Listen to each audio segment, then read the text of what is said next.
104.9 XFM, Ricky Gervais, Steve Merchant, Karl Pilkington's pressing the buttons. Yeah. We're playing some great moments from the last 3 weeks. And some great records, Steve, from the last 2 weeks. That's true enough. Yeah. We're not actually here today. What are you up to today, Rick? It's 8 hours earlier, so this is about 2 o'clock probably. Mm-hmm. So it's about 6 o'clock in the morning. I'm still in bed, mate. I'm asleep in me hotel room. Now, where are you? We're in LA. Los Angeles. Yeah. City of Angels. Rick. Yeah. City of Angels. Yeah. And so that's what we're doing. We're doing stuff like that. That's why we're not here. We're not here next week either. So next week is the best of this week. All right, so here's the first bit. You were going to tell us a little story about Just a Volvo passed my estate? test. Yeah. My parents had a big Volvo estate, and there's quite a big car to drive. My parents didn't have a car.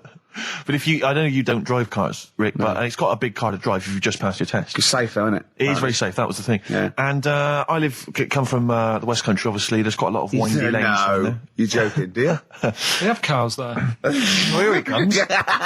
Blimey, Karl. Learned on a tractor, automatic it was. Do you want me to tell it or not? Oh! Don't do about the accent! Oh no, I'm not worried. Oh, go on. Go on. So I went to this party. You never got him being from the north. Not when he's telling an anecdote. He's never told an anecdote. Oh, yeah, fair point. Yeah, go on. So I went to a party, and I was quite excited because I had the car, I had the motor, and there was a chick heading down to the party that I was like, I had my eye on. And I thought, now I've got a car, and going to the party, it's going to be amazing, right? You glassed and eye, various friends had said, like, can we get a lift? I thought, yeah, groovy. Yeah, I'll pick up the chick as well, who's a friend of a friend. Yeah. So cruising down to the party in the motor, the Volvo estate, and there's nothing sexier than that. Slipping a little bit of Billy Joel on the stereo or whatever. Oh, something classic. Go children. Exactly. And maybe it was Billy Ocean.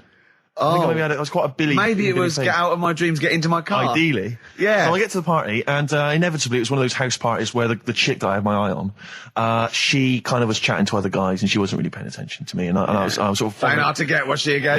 Same old story. Oh, they make me They laugh. know how to tease, don't they, the make ladies? me laugh. Who are they kidding? So I'd follow her like a dog, from room to room.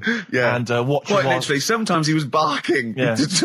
Go on. And while, just watch her while she talked to other blokes. And then, obviously because I was driving, I wasn't drinking, so I was not really enjoying myself. And then somebody said, should we go and pick up Vera? And I thought, right, okay. And they went, Steve's got a car, let's all leap in there, we'll go pick up Vera. And this girl was like up for it as well, so I thought, brilliant, I'll be back in the car with her, away from all these lads. Yeah. One guy she had her eye on, he came as well, I was a little bit annoyed. Yeah. But anyway, he was in the car, so I'm driving down these country lanes, just driving along, and they're directing me, they're saying, go left here, go right. And then suddenly we stop, and one of them goes, just drive into that field, this pitch black field, right? And I'm sort of, well, it is my parents' car. Just drive in the field, Steve. I'm thinking, well, I don't want to, not seem like I'm a hard, cool, crazy kind of guy, because the chick's in the car. So drove the car into the field, they all leapt out, started running off into the darkness, shouting, Vera, Vera, Vera, where are you? So I'm just sort of sat there in the car, waiting. Wasn't Vera Lynn, was it? Because she likes to hide in fields. Bizarrely, it wasn't. Right. It was just, I was just left in the car on my own with Billy Ocean, and suddenly, at the darkness, they come back holding a Vietnamese pot-bellied pig that they had stole from a nearby farm, and they knew that the pig was called Vera because someone knew the farmer or something. Anyway, so they got this pig, so now they're going, I'll put the pig in the back of the car, we'll take it back to the party, it'll be hilarious. I'm thinking, well, I'm not sure I want a pig and all its, piggy crap in the car, right, crammed in there. But they say, yeah, so obviously I'm thinking again, I don't want to look like I'm, a nerd. I'm terrified of that, Rick, ever happens. Yeah. So, So you go, hey, bring the pig into the car. Exactly. I'm no nerd. Exactly. Yeah, go on. So now we drive off again. I got this pig kind of squeaking in the back of the car. And, they say, stop again. Let's do some cow tipping. And they do that old thing, about the fact because cows sleep standing up, don't they? So you can push a cow over and stuff. Yeah. So they're having a wild time, hilarious. So this time, now we get to a sort of dead end in the road. And, they say, well, turn around, let's go back to the party. And I'm thinking, fine. Try and do a 3-point turn in this very narrow country lane, right? Get the Volvo estate wedged horizontally across the road. Can't get it out, just can't seem to sort it out. I don't know what, I'm panicking because there's a pig in the car, right? And, local disgruntled farmers, right? People drunk, partying, probably off their head on some kind of weed, Rick. Was it loads of blokes with, pitchforks and flaming torches Exactly. going, burn him. He's playing with our pig. Exactly that. And so that, do you know, I was so terrified that all I could think was they're going to have to send a helicopter to lower a magnet onto the top of the car to lift the car up and put it the right way around. You used to read a lot of comics, didn't you? Yeah. So, do you know what I started doing? What? Crying. Did you really? Yeah. Why? So started crying, just very slightly, started getting upset. And the other guy that the girl fancied, he had to get into the driving seat and sort it out for me by slowly edging forward So and that's the backwards. worst bit of the whole story. Yeah, edging slowly back and forwards. He just sorted it out, just slowly worked the car back round, and then we were off. You were just gently weeping. Just gently where weeping in the back. The bloke had just taken the bird that you saw from a distance. Exactly. That was basically your wife in your head by then. Oh, yeah. Was it? I can't We were believe it. happily married with a pig for a child. Don't joke, that could happen. I know. The pigs come, if you like. Sorry? What did you say? What did you say? What did you say? When you do what, Karl? What? What did you say? No, what did you say? Because I don't want to have to go to the radio authority again. What did you say then? Just remember. We are going out live, Karl. Yeah, remember Tom Binns, right? What did you say? What I'm saying is, why were they shouting Vera? Because pigs don't come to the name, do they? Hey? I don't know the ins and outs of pig, of how to lure a pig into your trap. Can I just tell you some very, very interesting things about pigs? Please do. Right. One, everyone knows they have a corkscrew-shaped penis, right? A corkscrew-shaped Yeah. penis. That's the tail, isn't it? Two, they can't look up. They can't put their head back and look up, right? Three, they can have a 30-minute orgasm. Rick, is it only pigs that have got a corkscrew-shaped penis? No, and landlords. Okay. Very handy. Here's one for you. Go on. Like insect facts and stuff. Go on. If a man was a flea... You could jump over St Paul's Cathedral. No. What? Wrong. It's gone up now. It's... the big wheel. The big wheel. It's the Millennium Wheel. Now. It's gone up now. Play a record. You're the best. Right. Here's the last clues of the year. You had...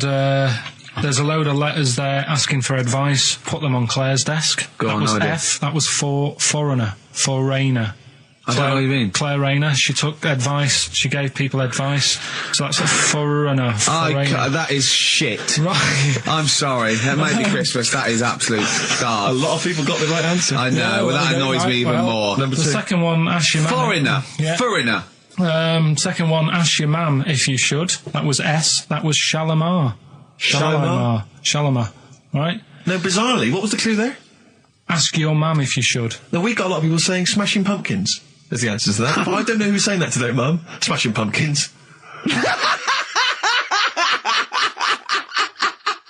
Merry Christmas, Mum. Smashing Thanks Pumpkins. very much. Nice bollocks. Yeah, exactly. Oh, that's great. That's great. Right. Smashing Pumpkins. Your dad bought them for me for Christmas. Yeah. And the last one, Lovely plums. What, my Victorians? Oh, God. right, we've got to wrap it up. Come on, then. A couple of people were arguing in the supermarket at the fruit and veg counter. That was B. That was banana drama. They were like having an argument. What do you mean banana drama? What, no, wait. What group is banana drama? What group is banana drama? So, You're a fool. You're a twat. Well, you say that, but you accuse Karl of that. You're also accusing lots of the listeners, including the winner, Nicola Rogers of London, and she wins those great prizes, and she got them bang on. So Banana drama. so can we finish there now? Yeah. Yeah, What do you mean? absolutely. What do you mean? Can we finish there now? Just play the ads and go.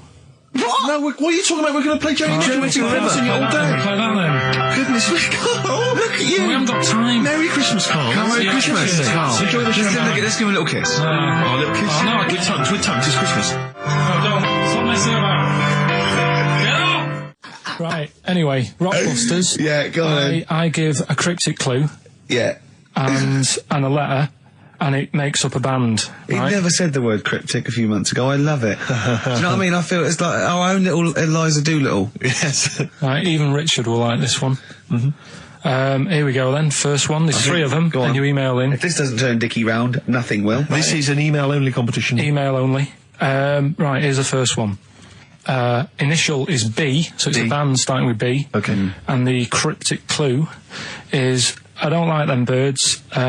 They shouldn't be allowed in this area. I don't like them birds. They shouldn't be allowed in this area. Next one. Right, the next one.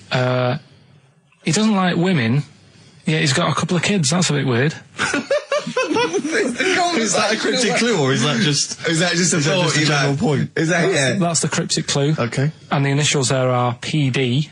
Okay. And the last one. That Oh, one, got that one. That's terrible. That's terrible. Okay, quickly. Oh, God. and the last one is That bloke who does... Come on! He's making me laugh. Come on, Karl, be professional. Right, the last one. Right.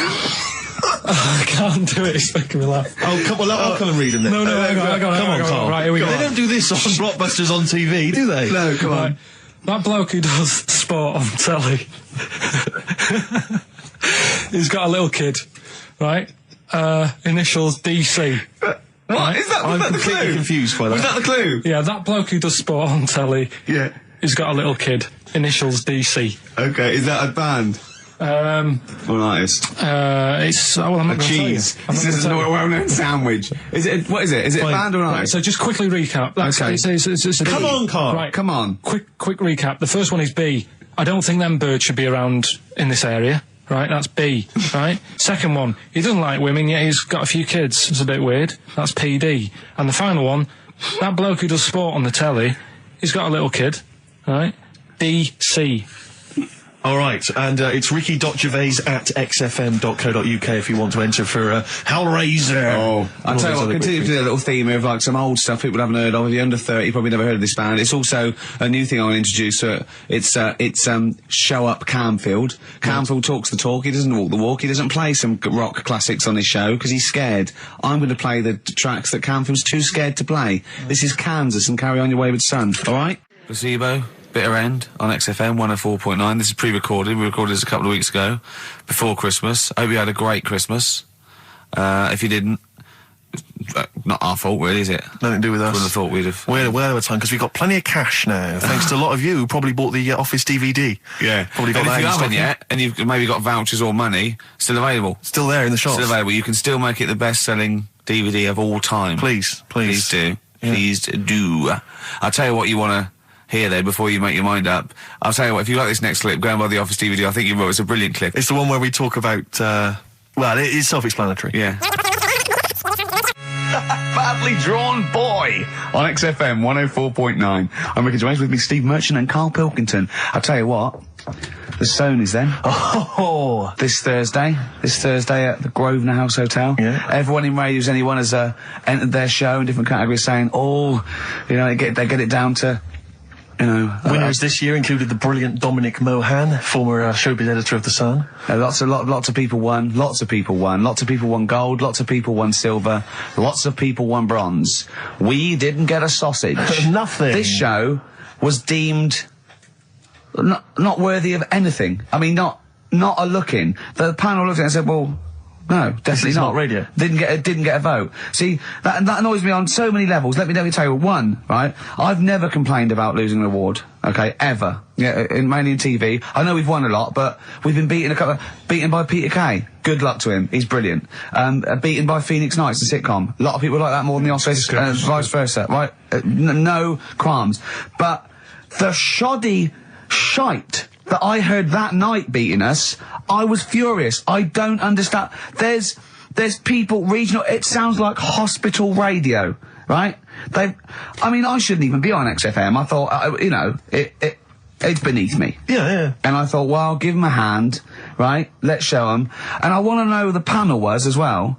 I do not believe it. How can they I was looking back over some of the shows, right, before I get Karl, and I've just done a little excerpt of, a trailer of what we do, what we're about, and I don't know how the panel could overlook this. Play a bit, Karl, please. Shaking her muff, minge and tits around does not make her a hoe, then what does? These kids at school with big heads. Karl, what are you talking about? Shut! Oh, my name is Holy Fuck. Right, Yeah. there's this monkey that was on a train station. Right, What if you mean cock to mean penis? It was my Down syndrome son. Oh, chimpanzee, that monkey news. So we've still got monkey news coming up. You're an idiot! You know what I mean? That's, to me, quality broadcasting. I don't know how they can say that isn't worthy. That's what we sent in to the Sony people. They listened to that. How they didn't think that was dynamite stuff. It doesn't make sense. Actually, I've been thinking about this since Thursday because I've been a little bit down in the dumps. Yeah. What I think it is that with the TV show, the TV stuff we've done, Rick, we put a lot of work into that. Yeah. We get the script, we got the script, we spend a lot of time on it. What this show is about, it's very much about spontaneity, it's about our personalities, and I don't think we're ever going to win an award for our personalities. I think that's where we're going Do you know wrong. what I think?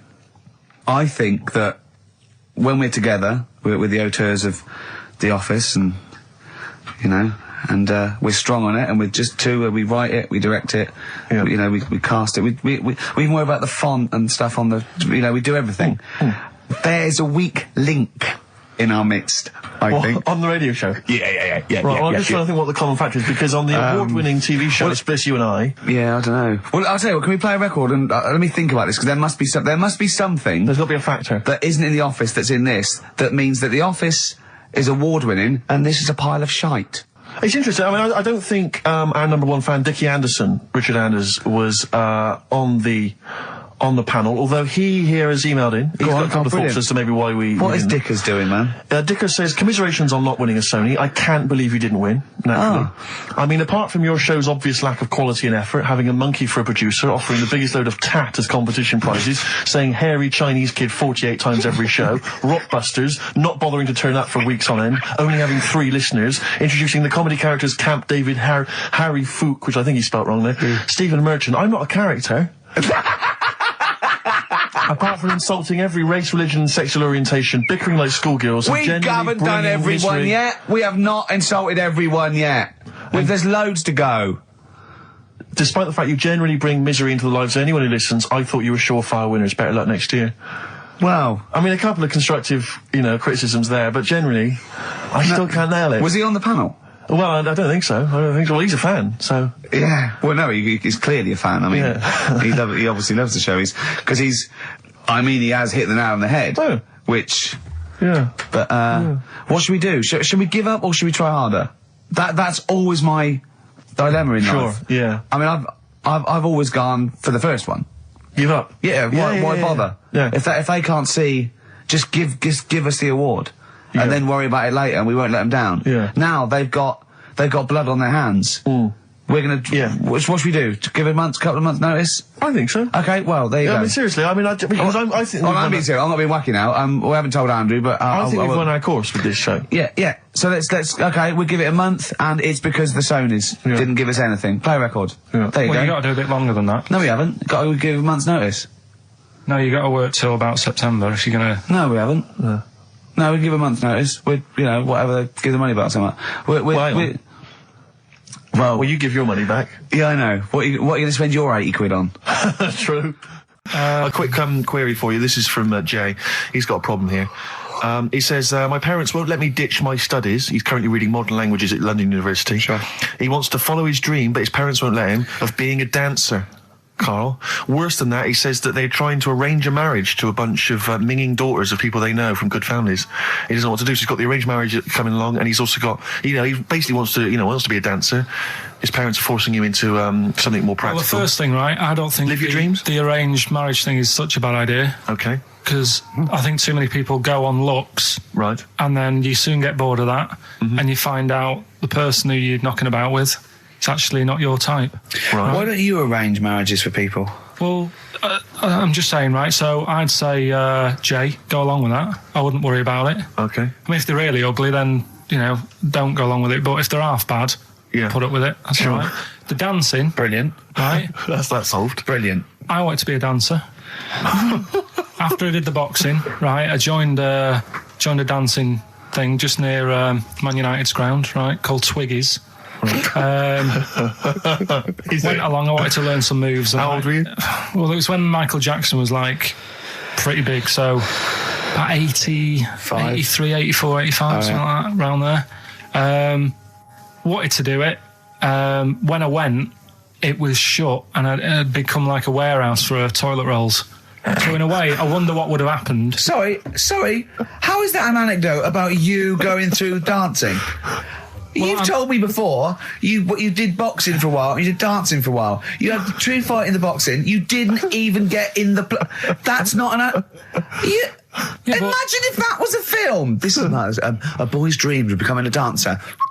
Oh, it's shut. Next on. I mean, how is that a story? Yeah, that was Billy Elliot. Do you think it would have won quite as many awards? Yeah, brilliant. Footloose. All right? Yeah. I'm fed up they banned it. Let's go. Oh, it's shut. Just flash dance. First, there was... it's a warehouse. Never mind. I'm just saying, you'll find something else. I think I got a go-kart after that.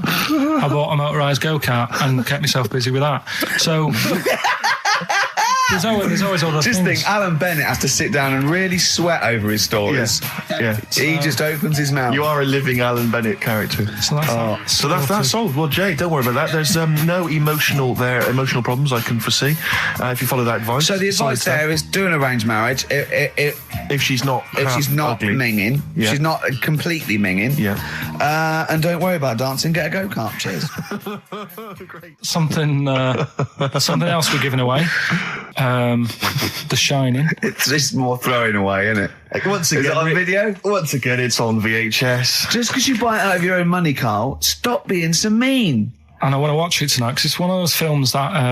So you're going to watch this video and then you're going to send it to someone as a prize? Yeah, it's one of them films that I thought... Sorry, what, you just said yes to that without blinking?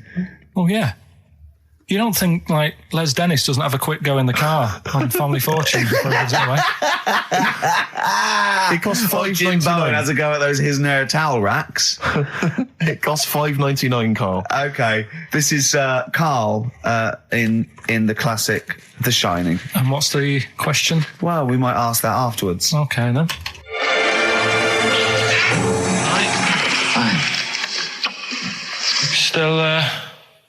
Still trying to write the book then? Yeah? Yes. Good. Funny, someone told me the other day, weird thing about a typewriter, the top row of letters, the longest word you can write is typewriter. I'll just show you. That's weird, isn't it? It's just the typewriter being... You're not in the mood, are you? You're in one of those grouchy moods again, like you get into when you're writing. I'm not being grouchy. I just want to finish my work. Yeah, just being a bit funny, a bit offhand and that. Let me explain something to you. Go on. Whenever you come in here and interrupt me, you're breaking my concentration. You're distracting me. And it will then take me time to get back to where I was. Understand? Yeah, but I just was coming in to try and cheer you up. You know, I'm full of ideas as well. You know, if you're having a problem coming up with stuff, got loads of ideas you could write about. The other day I read about this airy Chinese kid. What do you want me to do about it? No, it's just that it could make a good book. Do you know what I mean? Sort of following round. That's swell. Well, I'd buy it. You know. But if you don't want to know, don't bother doing it. But do you know what I mean? It's just airy Chinese kid. It's weird because they're not normally that airy over there. Yeah, this kid caked in it. But if you don't care, I wouldn't touch one hair on his goddamn little head. You don't have to touch any hair on his head. Like I say, he's covered. Leave the head alone if you want. Touch his hands. He's totally covered in it. But I love the little son of a bitch. Well, don't go that far. You haven't met him, but I can sort it out. I'd do anything for him. I don't think you'd expect that much. Just take him to the barbers 3 or 4 times a week. You know, he's a good little kid. In fact, I'll do it. I think I'll write a book on him. Yeah? How do you think you can handle that? Yeah. You're not too busy, are you? Well, yeah, I'm pretty busy. I've got to sort out some monkey facts for the show this Saturday, but I reckon I can still... Why don't you start right now and get out of here? All right. I will. You're going to be like that? Couldn't borrow a pen, could I? See you later.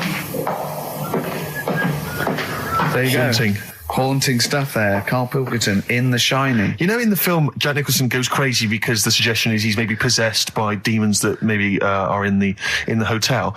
But, you know, if I was stranded in a desolate hotel, removed from all human contact with Karl, I'd go mental with an axe without being possessed by demons. That's more chilling to me, trying to get some work done and you keep wandering in. I'm trying to get Karl to spend a couple of days in the caravan with me, just for the head of it. And he won't. I've offered him money, won't I? I think it'd be a great laugh, wouldn't it, Karl? Oh, yeah, great. That would be terrifying. No, I want to film it. I just want to film it. Like a little video diary. There's Karl there, he's just waking up. Well, if I was stranded in that would be like being... I may as well be with Freddy Krueger and Jason Voorhees. That's more scary. The thing is, Ricky doesn't mess you about as much as he messes me about. No, you see, you've given him an inch. You've given him an inch and he's taken a yard. 12:30 you got in today. In 30 minutes between 12:30 and 1. The old bin lid on the head. He wanted to do that again. Yeah. Squeezing my head, think he had a go at. And karate chop on the back of the neck. Yeah. All in 30 minutes. Yeah. Who else can say that? That was Bowie and Waterloo Sunset. Love that. Love the original. Love Bowie. Bowie was my gig of the year. These are my singles of the year. These are our clips of the year. I'm Ricky Gervais with me, Stephen Merchant. We're just picking some lovely little bits and pieces. Do you remember when we talked about this? Look at Karl. I love that look at Karl. Karl is looking back and forth. You know when you sort of you go to a cat and it looks back and forth between two people? That's very much like Karl's looking at us now. Or when like a child sees a midget or something in the street. They're just transfixed, aren't they? And the parents go, don't stare. When we were pushing Ash, yesterday, our producer's in a wheelchair, and we were pushing He's through not the a VC. midget, we should make that No, he's clear. not a little midget. He's not tall. But we were pushing him through the VC, and this little kid just came up and just stood in front of him and looked at him. Yeah. I just laughed. It was funny. Do you do that? I imagine you get caught staring at things. Yeah, do you go up to people with problems and go, Mummy, is that a monster? Well, I was telling you one about when I used to go with my dad in the taxi. Oh, yeah. What Tell us happened? this story. Well, Your father was a taxi driver? my dad he had loads of jobs, which he did back then, and they don't do that anymore, do they, people? They don't Have a variety of loads of jobs? stuff. Sure. But at one point, he had a black cab, and I used to go with him. He used to get a beer crate and put it in the front of the black cab and sort of sit just next to the meter. And anyway, we got this call, and like the guy on the end of the radio said, "Oh, you've got your son with you, haven't you?" So he said, "Yeah." So it's just like, we've got to pick up at number 11 Village Lane or whatever. And I said, all right. And it was this woman. It was like a woman version of the Elephant Man. Wow. The Elephant Woman. Yeah, it looked like... it was really strange because I was in the front of the cab, and when you're a kid, if something looks odd, you're a bit scared of it, aren't you? Yeah. And my dad was like, look, be all right. And we're driving towards her. Look, don't worry, son. I've got loads of buns. And just to I think I'll just throw one down the street if you run after You're it. being mean, right? I am a little bit, So yeah. how old were you, 18? No, I was about 12 or something like that, 11, 12. And as we got closer to her, it looked like she was holding like a bag of spuds on her shoulder. For a snack. Right. And her head was all a bit mangled and messy and that. And my dad said, whatever you do, don't stare at her face. Yeah. And she got in the Because back. you turned into stone. Well, she got in the back, and I had like the mirror, the driver's mirror thing, and sort of having a look, trying to work out. And he said, don't stare at her face. I couldn't work out where her face was. It was that weird. Oh, God. So I'm not sure you're from Manchester. I think you're from like Narnia or something. Yeah, you got frog boys walking around. the Lord with of the Rings. That got like the claws of a lobster and the head of a toad. Yeah. And you got women getting in with spuds for heads. I mean, what This is not Manchester. this is not the place you grew up. This is mad. Oh, you can't believe it in London, can you? You come down and you go, look, symmetry. It must be amazing. It must be a thing to do with upbringing now, mustn't it? And because, again, do you know, I've said to you before, years ago, when I was a kid and didn't have any worries, good-looking lad, you go through it a bit, have a few more worries, and you look knackered. Now, back there's a lot more worries and stuff, so you get a lot more freaks. Whereas in London, everyone's like happy, aren't they? I love the fact that stress can cause your fingers to fuse and your head to grow. No, but if She must have been really stressed to have a head. Yeah. She what was Bag of was she an accountant or something? you know what I mean. But what did she do? What did she say? Where when was she got going, in? by the way? And she couldn't speak. London Zoo, please. I think she was going to like To a the pet fair. shop. Seriously, honest to God. On my mum's life, she was. Because at the end of the day, that's a good thing with animals. They don't judge you, do they? She's not She an was an animal. animal. She's a human being. She's not actually an elephant. No, but you know the Elephant Man was not actually an elephant. You understand that? He's got no elephant genes in him at all. No. That was just a cruel name people gave him. Yeah. No, it's the name of the disease, isn't it? Elephantitis. Look, so listen. So this woman, why was she going to a pet shop? She was going to a pet shop. What, to find a husband? play a song. Is this true? No, it is true, yeah. Oh, God. I'm not taking the mickey, because it must be really bad for you. Of course it is. Carl, I'm going on to you today about cutting myself shaving. Yeah. I was going on about that. To think that she's probably not alive now, but to think... But you're saying that you're going to say this is a worse problem than a little cut shaving, aren't you? Yeah. Yeah. Do you know what I mean? I think you're right. Carl, there's a couple of key questions I need to ask. One, if she couldn't talk, how did she tell your father where to drive her? Did she have it written on a note? Did she point with her nose? Yeah. Right, this has got silly. Pick your song. But and also, finally, where did you say she lived again? It was like in a village, a little small village. Right. Just hidden out of the way. All I'm saying is we could maybe get like some sort of coach, book some coaches, get a coach party up there to have a look at her. Take some photos. And now you can make some lemonade. The offspring of a woman and some spuds. Yeah. Just animal facts. I remembered one in the week. Go on. There was, do you know them two gay American men who have tigers? Okay, the two gay ones, Those yeah, are go the on. two possibly gay Yeah, let's not worry about libel law anymore then. Yeah, if you go on. shave a tiger's head... Whoa. Whoa. Right, okay. You've got to treat that sentence with a lot more reverence than you did. Think what you're saying. If you shave a tiger's head... Not just his head, its whole body. Oh, sorry. Sorry, yeah. So I thought you were getting weird. Go on then, yeah, if you shave a tiger, yeah, go on. It's still stripy underneath. The skin's... Is it like rock? It goes all the way through. Yeah, that's amazing. Where did you hear that one? I remembered that. Like, was that a drunk just shouting it in the street? I shaved a tiger and it's still stripy. Get out of here. Yeah. Well, you know a polar bear?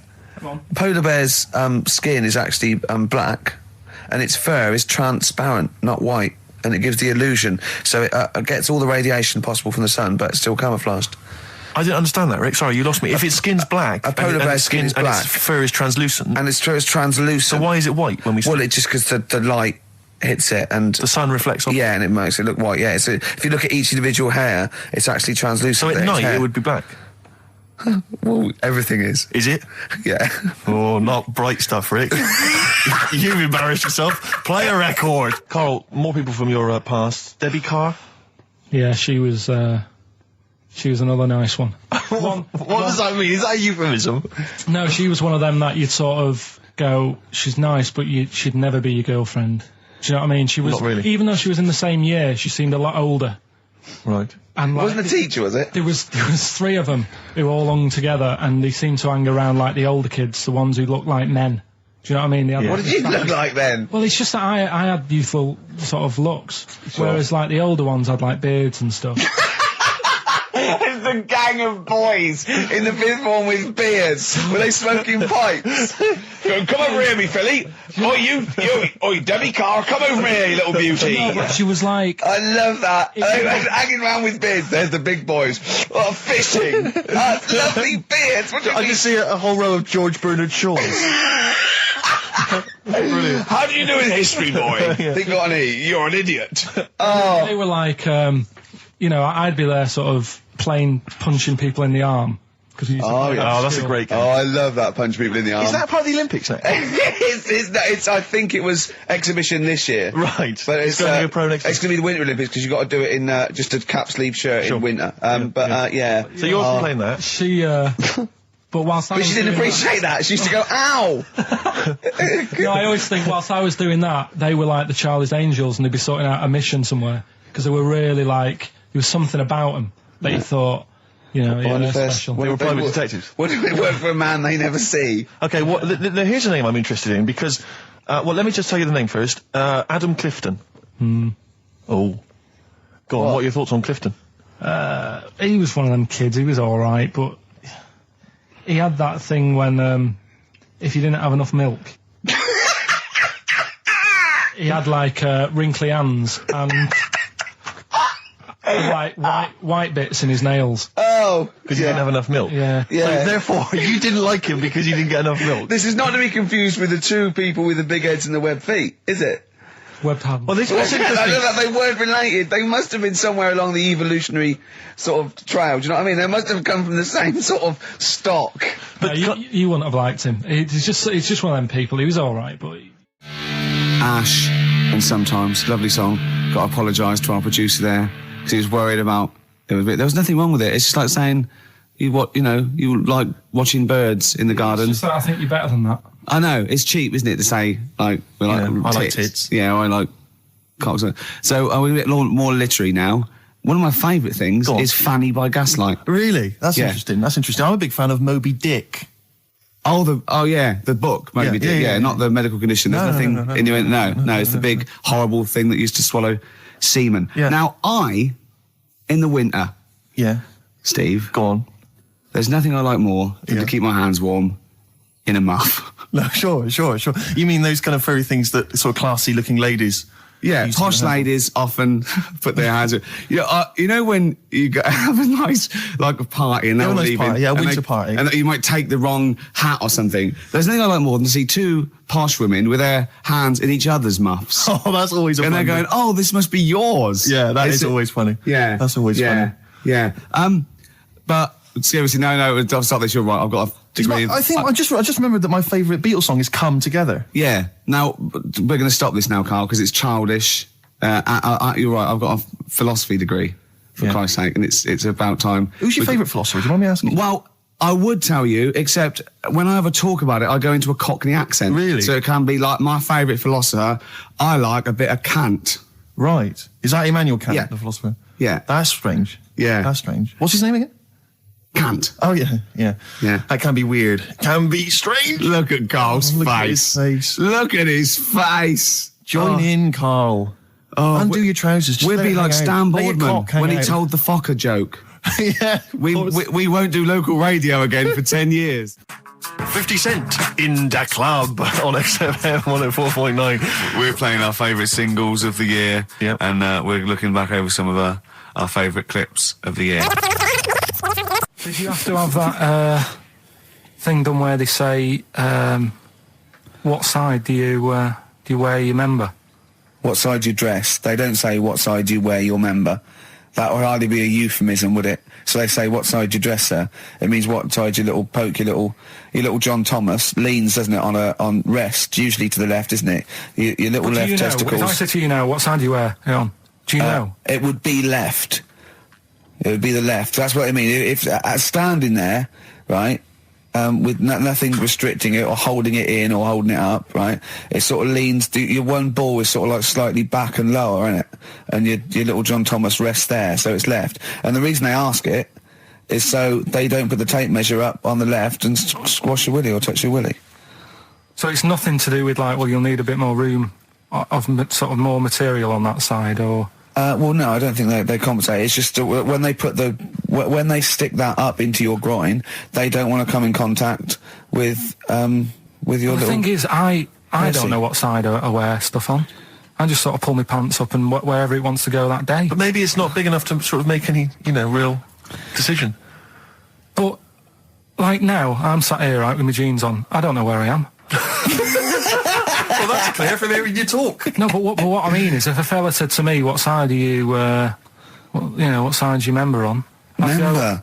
What is this the use of the word member suddenly? I'd go. Well, it's not. It's usually not appropriate. And also, I imagine in the old days they had big baggy pants and used to sort of like hang down. And now, like with those stretchy boxers and briefs, it's sort of held up in a nice neat little parcel, isn't it? So it's probably not appropriate. It doesn't come in contact with your little snake. So, Did you ever? What, have you ever heard that? Are you telling me a tailor has asked you that and you went, "What do you mean, mate?"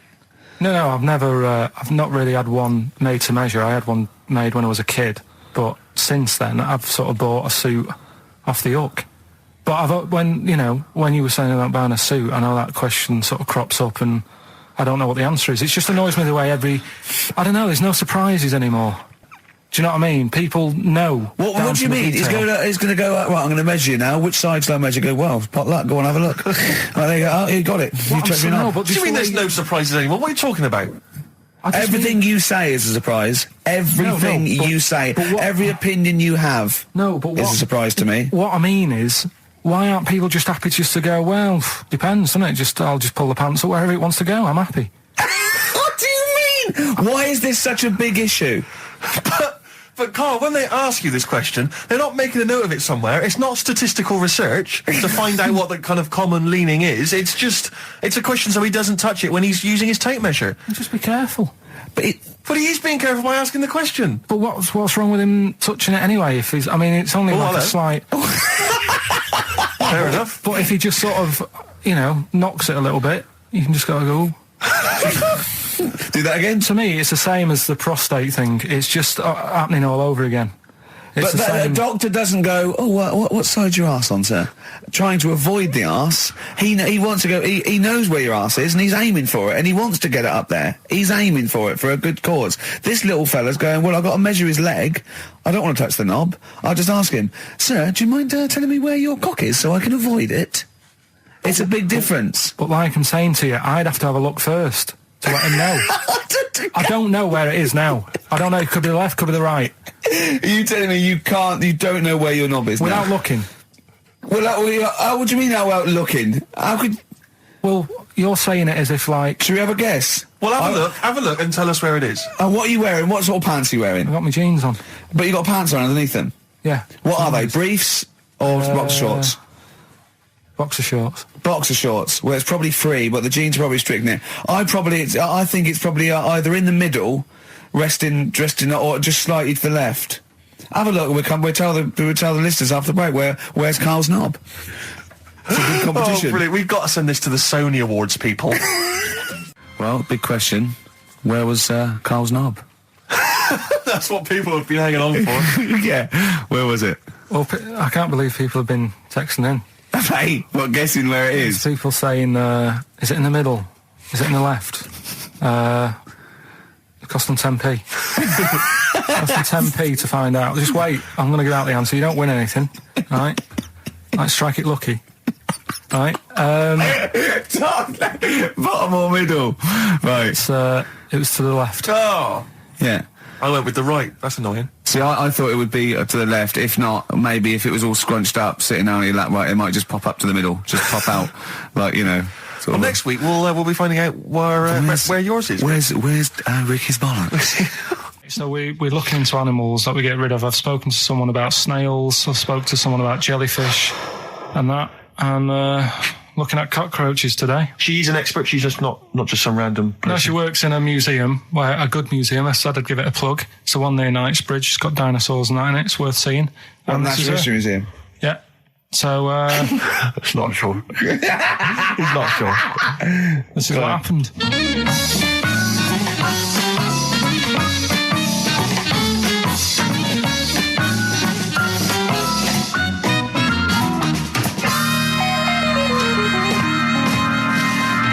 Now, what I'll do, I'll tell you as much as I know, and then you can fill me in if I'm right or wrong.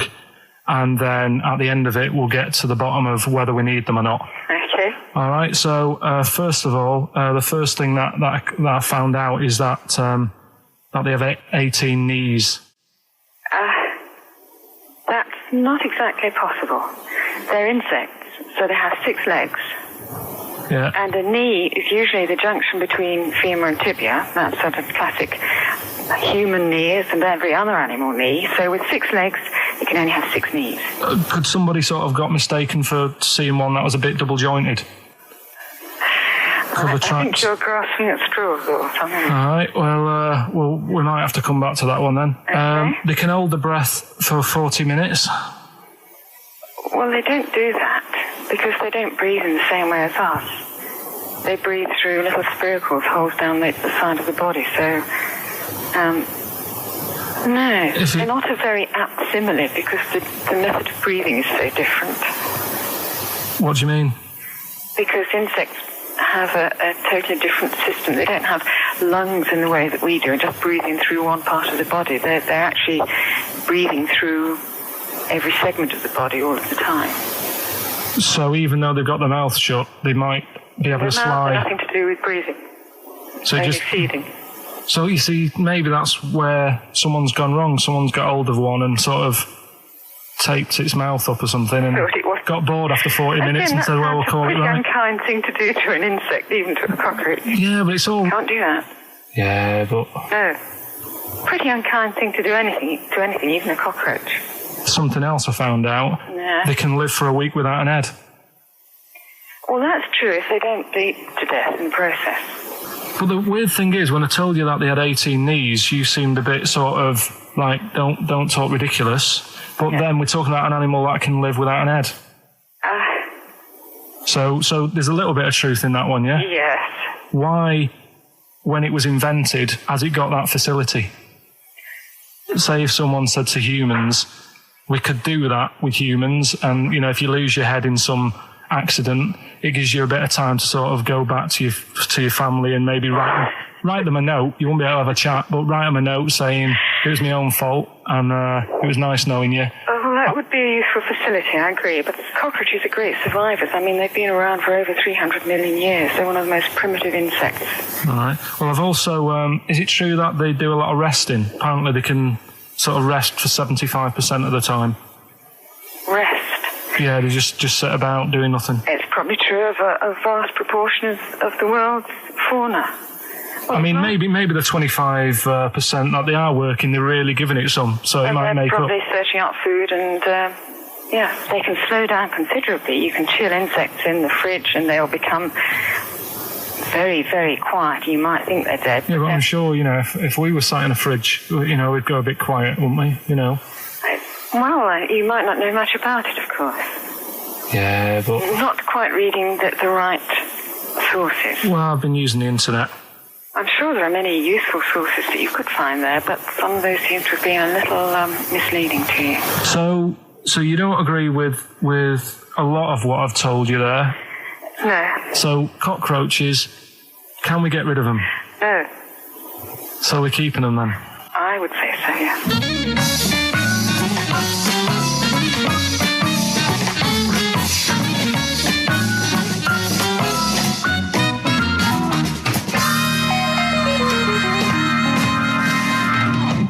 I think we should get her on more often because she sounds like she'd be a bit of an ally, really.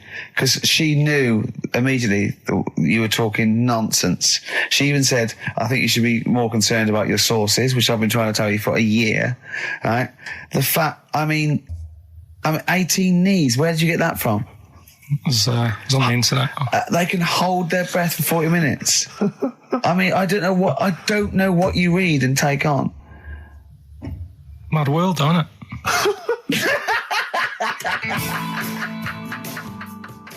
And there was also a fella in the week who said that women shouldn't be wearing trousers. Why?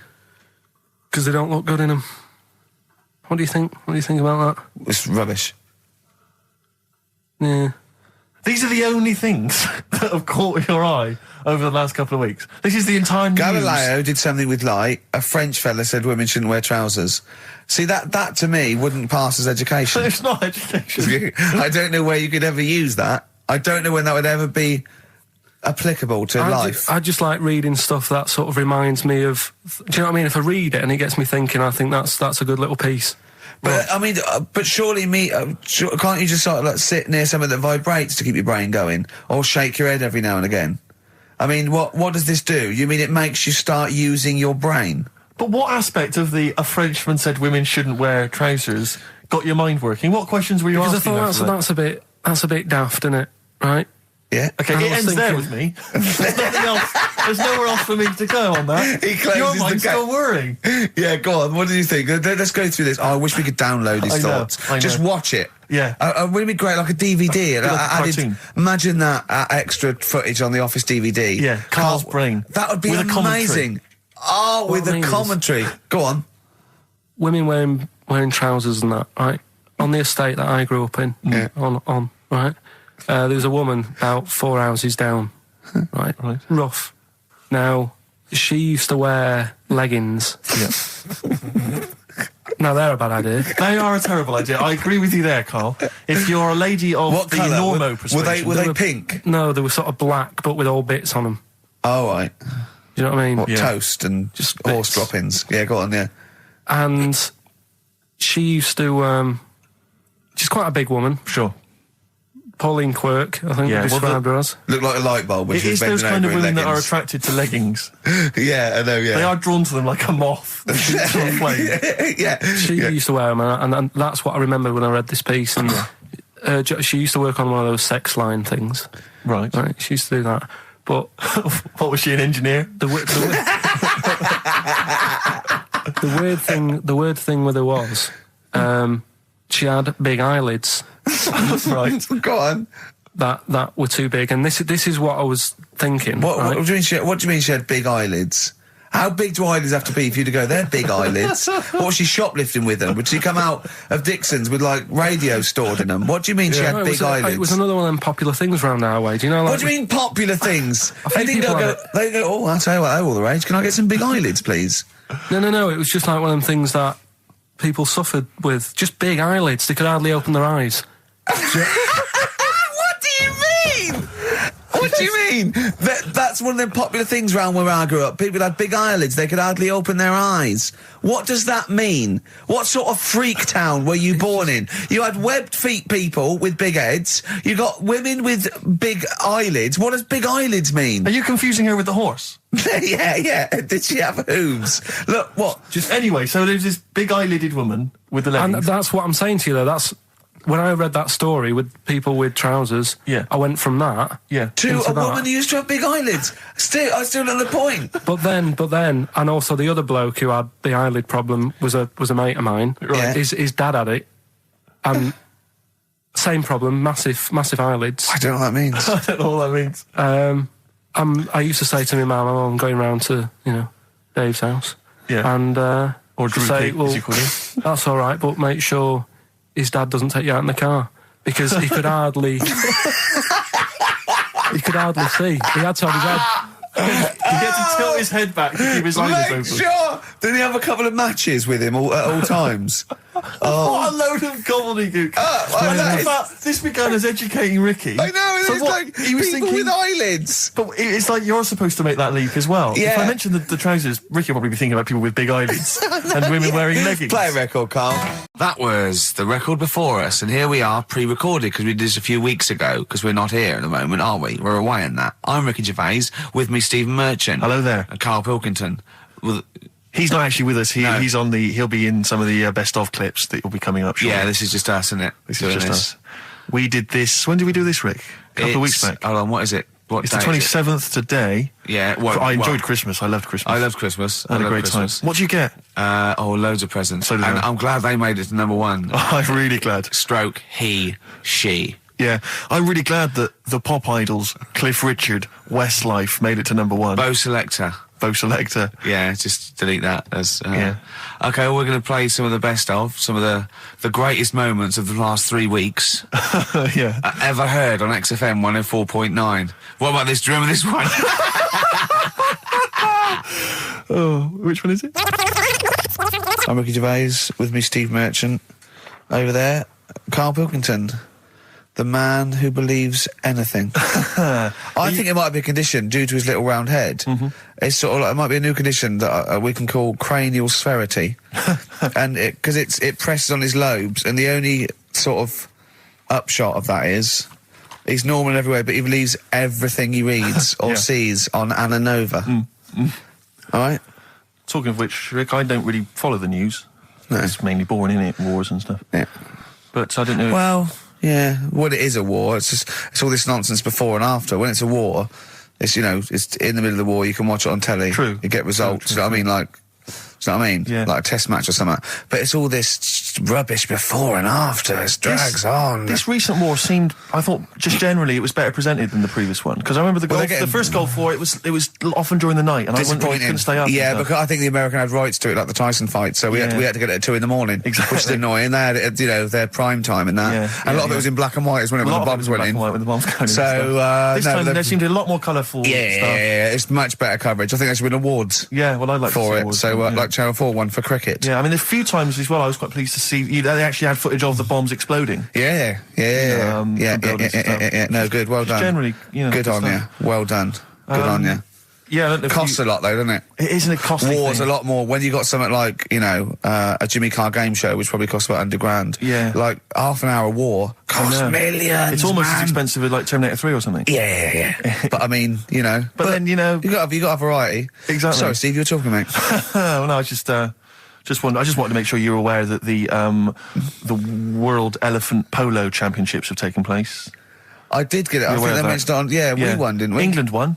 Yeah. Well, my question is, where have they been practicing?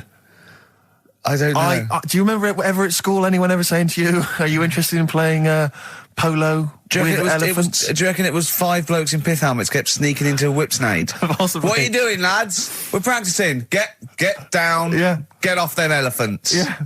I didn't even know we had a team. I can't Elephant- believe it. no, But it's like Johnny Wilkinson and the rugby lads, they're going to get MBEs, all sorts. The elephant boys, the elephant polo boys, nothing. They're going to get nothing. I haven't seen the But, sun you know, talking like to them. be fair, it's not like horse polo where I don't think there's a stick long enough. I think the elephants kick it, don't they? I think you might be right. I think they're not allowed to use their tusks. They'd burst it, won't they? I think that's- They go, oh, Start again. Raheem! Yeah. What do you mean the elephants kick it? All right, I've opened a can of worms here. You know, normal polo on a horse, they have like... Yeah, stick and mallets. that. Yeah, they whack them, right? But I think it's obviously they're too high up. I think I might be wrong, but I'm pretty sure they just train the elephant to kick it. So it's like- why are people talking about? Why not just let them have a kick about without... Imagine that! And why does horse racing have to have a jockey? Well, they just let the horses go on. Okay, lads, on your no cheating. On your marks, get set, go. You know, get back here. Get back here. Brilliant. Yeah. Play record. Right, Adams? Yeah. Yeah. Oh, this is absolutely fantastic. His version of Wonderwall. If you've not heard it Beautiful. yet, you'll be loving it. You'll be loving this. This is the Best Of show on XFM 104.9. I'm Ricky Gervais, with me Stephen Merchant. Yes. I hope you're enjoying the Best Of. There's a fella who was in a coma for 20 years. Just, they kept, like, taking him through, like, the normal day. They take him to Alton Towers and stuff. Doesn't know anything about it. Just kept going through the motions. Don't know if they kept charging him. Kept putting him through all that. He eventually came out of it. 20 years. And went, stop taking me to Alton Towers, it's shit. I just thought, And imagine how much stop post he making... had. Eh? How much post?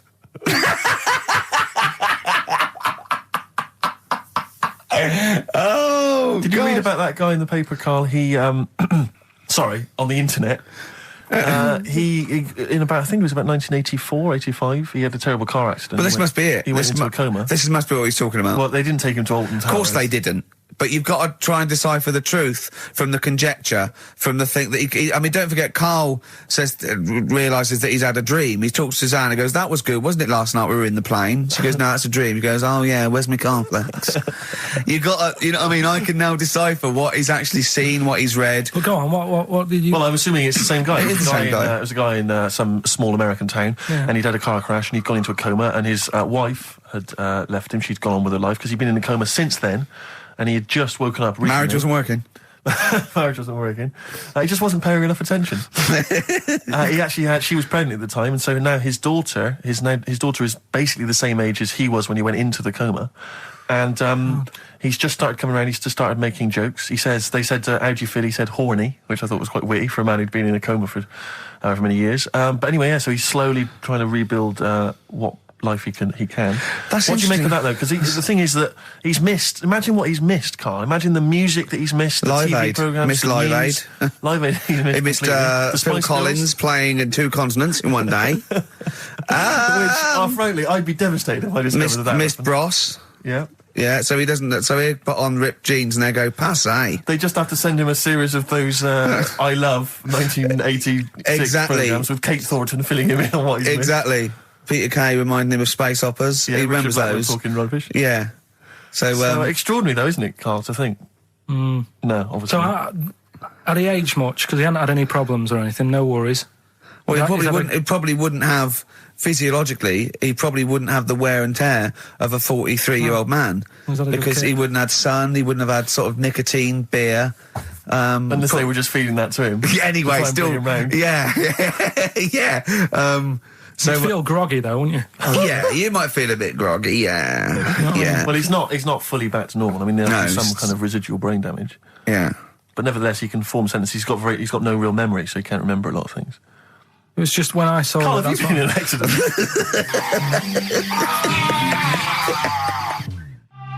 The Brilliant Blur, Out of Time on XFM 104.9. One of my post-Christmas. favourite singles of the year, and that's another thing. We'll be playing our favourite singles of the year, as well as our favourite clips of our own show. Rick, I imagine if people have got a bit of Christmas money, they're wondering what they can spend it on. Office DVD. Well, other than that, these guys have got some ideas. What, adverts? Brilliant. Placebo. Bitter End on XFM 104.9. This is pre-recorded. We recorded this a couple of weeks ago, before Christmas. I hope you had a great Christmas. If you didn't, not our fault, really, is it? Nothing to do with us. Would have thought we'd have. We're well over time because we've got plenty of cash now, thanks to a lot of you who probably bought the Office DVD. Yeah. Probably got And that if you in haven't stock. yet, and you've maybe got vouchers or money, still available. Still there in the shops. Still available. You can still make it the best-selling DVD of all time. Please. Please do. Yeah. Please do. I'll tell you what you want to hear, though, before you make your mind up. I'll tell you what, if you like this next clip, go and buy the Office DVD. I think you will. It's a brilliant clip. It's the one where we talk about, well, it is self-explanatory. Yeah. What's the best job you've ever had still, Karl? Talk like occupations. It is still Paper round. Is it still the paper round? Yeah. That's ridiculous. No, it was good though. If you look at it, like, you know, what I liked about it, you're your own boss. No, you're not. You're not your own boss. No, the guy The who runs news the news agent agent. is your boss. All right. But then once you get out and you've got your papers and that, you sort of, you're on your Do own. what you want can as long think as you about deliver the stuff. papers exactly to the places he said you are in the time he said. Yeah. It's and I do. freedom, isn't it? Any jobs you wouldn't do? I've just thought of one that you wouldn't do Go on. with your sort of mild homophobia. Well, I'm not. Proctologist. What's that? Basically sticking your finger at other people's arses. Right, well, no, I wouldn't do that, no. Why have you got to do that? What do you mean, why have you got to do Well, why that? does anyone need that doing? Because they got to look if they've got an arseache or something.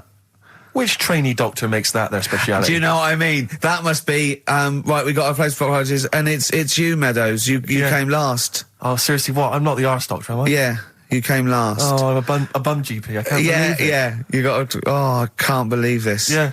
Tell you a job I don't like. What? I wouldn't want to be doing. The woman, there's a little woman who sits in the little snack stall on Finchley Road station. Yeah. And I don't know how to describe it, really. She is surrounded by snacks. She can't move for snacks. It's Does like... it look like American Beauty, but with different... Not dissimilar to that. Yeah. It's a little hut on the station. And it's like, if you go to the seaside, you can put your head through one of those cardboard cutouts and it looks like you're a big fat person or whatever, and you Yeah. can have your photo taken. It's like an equivalent of that, but it's just snacks everywhere. She's got bananas up to her chin. She's got chocolate coming down to her eyes, crisps either side of her. She can't move. She can't do 360 degrees. She's like packed in there. I don't know how she gets in there. I of a think they morning. put her in there first, and they put, okay, pour in the bananas. Yeah. Then they go pour in the nuts. She has and they 2 just- hours of makeup before they Yeah, open. exactly, yeah. Dressing her in there. Because I'll ask for something from the fridge and she cannot turn her head to see. She has to go by feel alone, just to feel the fridge and get stuff out and pass it. And often I'll say, that's not what I wanted, but she can't. You've got to let her off. It's Oh, extraordinary. dear. But there's no music Does playing, she there's have to nothing. sell her way out of it? Exactly. if it's a slow day, she's stuck Yeah. there till the next day. Yeah, it's like a world-breaking attempt. yeah. Karl, what job wouldn't you want to do? Well, any job. You're a lazy... You're joking, aren't you? I've done loads of stuff.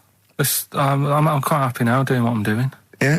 You look But, happy. Trying to think. You sound happy. Yeah, I mean, calm down. You on drugs? I'm all right. Are you I on was happy E? before England have won and that. I'm What? happy for them. Yeah, go on, happy for I'm them. happy in that. Yeah, what do you mean happy for them? We are England. Happy Yeah. for us. Yeah. I mean, we didn't play. I did very little towards it. No. It was mainly Johnny Wilkinson. Yeah, I and the barely other- contributed. Switching on the TV was about as much as I did. Exactly. And shouting, come on! Yeah. Talking about jobs and that, though, I was reading the other day about, like, you know, rubbish jobs that people have had and I stuff. haven't got time when I'm at work, man. I just get on with it. I'm not squiddly diddly. Fingers in pies, different jobs. Go on. Do you know Ivor the Terrible? Ivan. He, His Russian. Yeah, that was the Welsh fella. Who was bloody awful, but not as bad as his Russian cousin, Ivan. Go on. he had a fella doing some work for him, right? This fella built his house. After it was done, right, the terrible fella was like, Fella Ivan. he was going, oh, it's brilliant, you've done a good job there. Yeah. I don't want you to build another one like that. Took his eyes out. Just stopped him making an house like that. Another Yeah. one. Blimey. That's bad, isn't it? Why didn't he take away his trowel? Then he could have seen, but he couldn't have built a house without a trowel. You can't build a house without a trowel. Yeah. Makes you I think, suppose he probably later thought that once he'd been nicknamed Ivan the Terrible. Yeah. He Go, thought, why? Because you I- gouge people's eyes out. Yeah, but I didn't want to build another house. I know, but Take his trowel away. What would I have been then? Ivan the crafty at most. exactly, yeah. Ivan the jealous, Ivan Yeah. the spoilt brat. But Yeah. Gout someone's eyes. That is bloody terrible. I'm surprised you're not called Ivan the... Do you know what I mean? Yeah, you're going to go down in history like with Vlad the Impaler. Yeah. He's mainly remembered for impaling people. Yeah, he did a lot of other stuff. Did a load of great charity work he did. The impaling is the thing that's really gone down in history. When were you reading about Ivan the Terrible? No, it's just or Ivor the Terrible is the thing you remembered from this informative article? No, it was just little bits like that. Talking about him, there was a thing about someone who worked for that fella who painted the ceiling. Sistine Chapel? Yeah, there was a thing, a woman who worked for him in his house. And I love how you assimilate information when it's just bordering on the academic, or just the interesting and true. It's wonderful. Ivor the Terrible gouged someone's eyes out 'cause built him an house. That fella who painted that ceiling had a woman work for him. Imagine if you wrote that down in an essay. Imagine if you wrote that in a school essay. Well, you'd probably end up with not getting a grade, or thinking you turned up to more than you had. Exactly. Anyway, the woman who lived with... Yeah, the woman who lived in a shoe. Go on. Yeah, there was this woman who lived with him, and she used to, like, you know, go out and do all this shopping and that. Yeah. But because she couldn't read or write, he used to have to draw everything that he wanted. Why couldn't he just tell her? I don't know. No, wait. That's an excellent point. Could she talk? Yeah, but if it's a big list and that, loads of different coloured paints. But why couldn't she draw on a piece of paper? Why did he have to do it? Because he's a better drawer, isn't he? That's the point. That's it. That is. We were just looking for the logic of the story. You found it. You've done it. Play a record. He's a better drawer.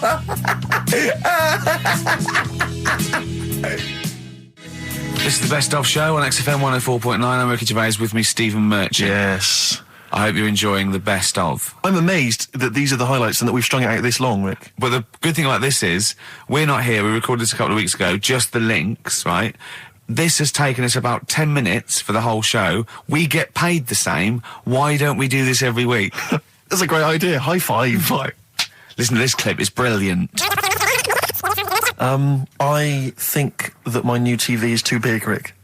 I said that I know, when he I don't know bought what it. I was thinking. But I can't believe it. He talked about this buying it. He's got a bit of cash now, of course. And what is it? 42 inches? 42-inch plasma screen. What did it cost you? $3,000 or something? Don't tell me. That's wow, huge. it's ridiculous. $3,500. Big spender. Of course it's too big. Well, I can't get far enough back in my room, in my living room for it. You know, you're meant to be, I think, 4 times the screen size away from it.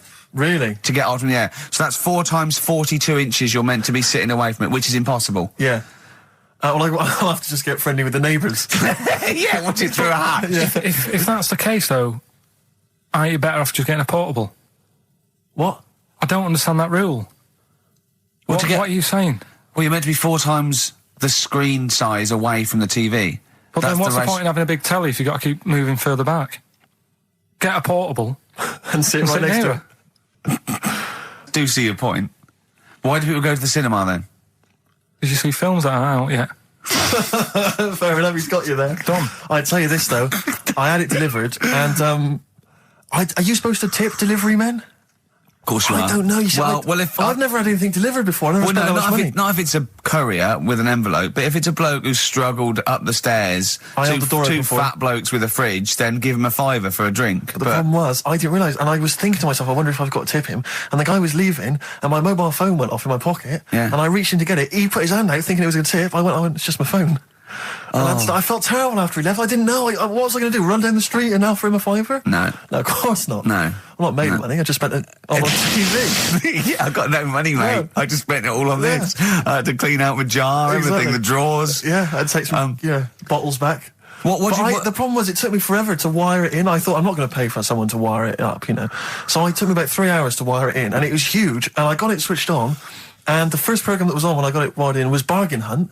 I'll tell you this, David Dickinson's tan almost took me eyeballs out. It was incredible. It was like X-rays. It was extraordinary, the glow. I know, a huge plasma screen with this orange thing coming out, and he keeps turning to the camera, doesn't he? Just to get you.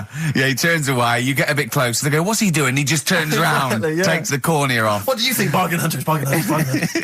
Oh dear, that's why I'd buy a plasma screen to watch Bargain Hunt. I mean, it's ludicrous. this is the problem, is because what do you watch? I mean, have you watched anything that's been worth having? The only thing I've watched really worth watching. 24. Well, 24 works great, but also films. Obviously, that's the main reason I bought it, because films just look amazing on there. Yeah, DVD on the plasma screen. If you're into films and that, it's just that I only, I've just got the 5 channels and flicking about, and I'm not impressed. I mean, I can understand why more people listen to radio and stuff. Yeah. Well, not this one, but go on. Well, when was it? When was the last time I sort of sat down and had time? Because I'm always busy doing stuff and that. Sure. Moaning takes up about 3 hours a day. When did Wimbledon finish? A couple of weeks ago.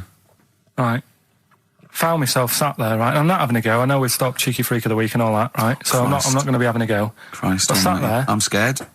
No, I'm not having a go. You've always got to remember that. Go on, just get on with it. Get on with it. I'll apologise after. I'm just saying, watching Wimbledon, it wasn't, one of the major games. It was little fellas in a wheelchair having a game. Little fellas in a wheelchair. Right. But for me, I mean, great. They're doing a sport and everything. Don't put it on the telly. What was up with it? There wasn't like a rally going on. Oh, God. No, do you know what I mean? Do you know normally, Christ. Like with well, not to Endman, but with some of the other with some of the other players and that, they're playing for ages, aren't they? It's like, who's going to win this and that? Yeah. None of that. It was just like, hit it, net. Oh, Christ! Oh, God! I don't know what to do!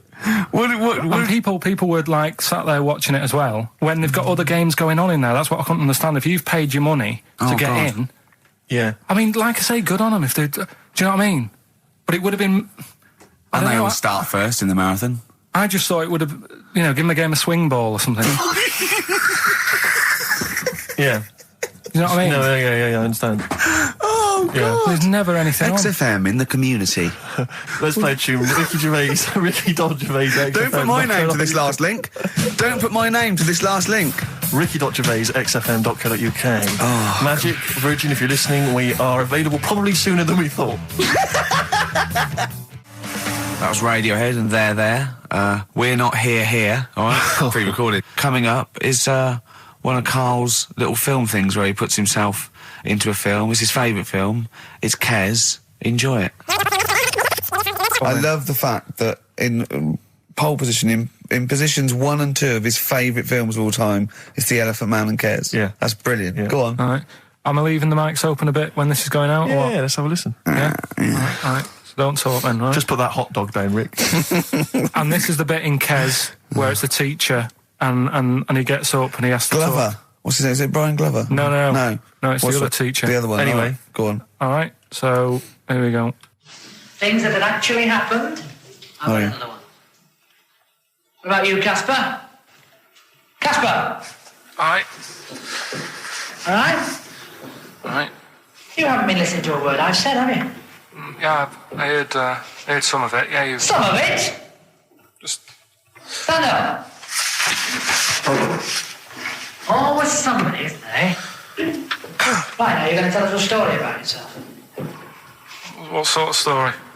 I want you to think of an incident that happened to you sometime in the past that is true and that you think will interest the rest of the class. All right? All right. What about I work on a radio show at the weekend. Well, are you going to tell us about it? I'll just do. It's 2 hours, and it's with Ricky Gervais and Stephen Merchant, and just sort of play music and tell stories and stuff. What kind of stories? Well, whatever. Like last week, it was science. We were talking about this lad who was growing a knob on his arm. So it's weird. It's tricky, sir, because like with Ricky, he gets bored quick and he won't listen to the stories, and he'll start squeezing my head. All right. I'm not interested in what he does. That isn't normal, is it, sir? That. I mean, it sure is a bit gay. Is he? Just messes about, though. Do you know what I mean? I try and like come up with good stuff, like monkey news and like quizzes and stuff, but then he'll just, Ricky will just mess about. I mean, on Saturday he did it again. He squoze me head. How do you spell that? Squoze.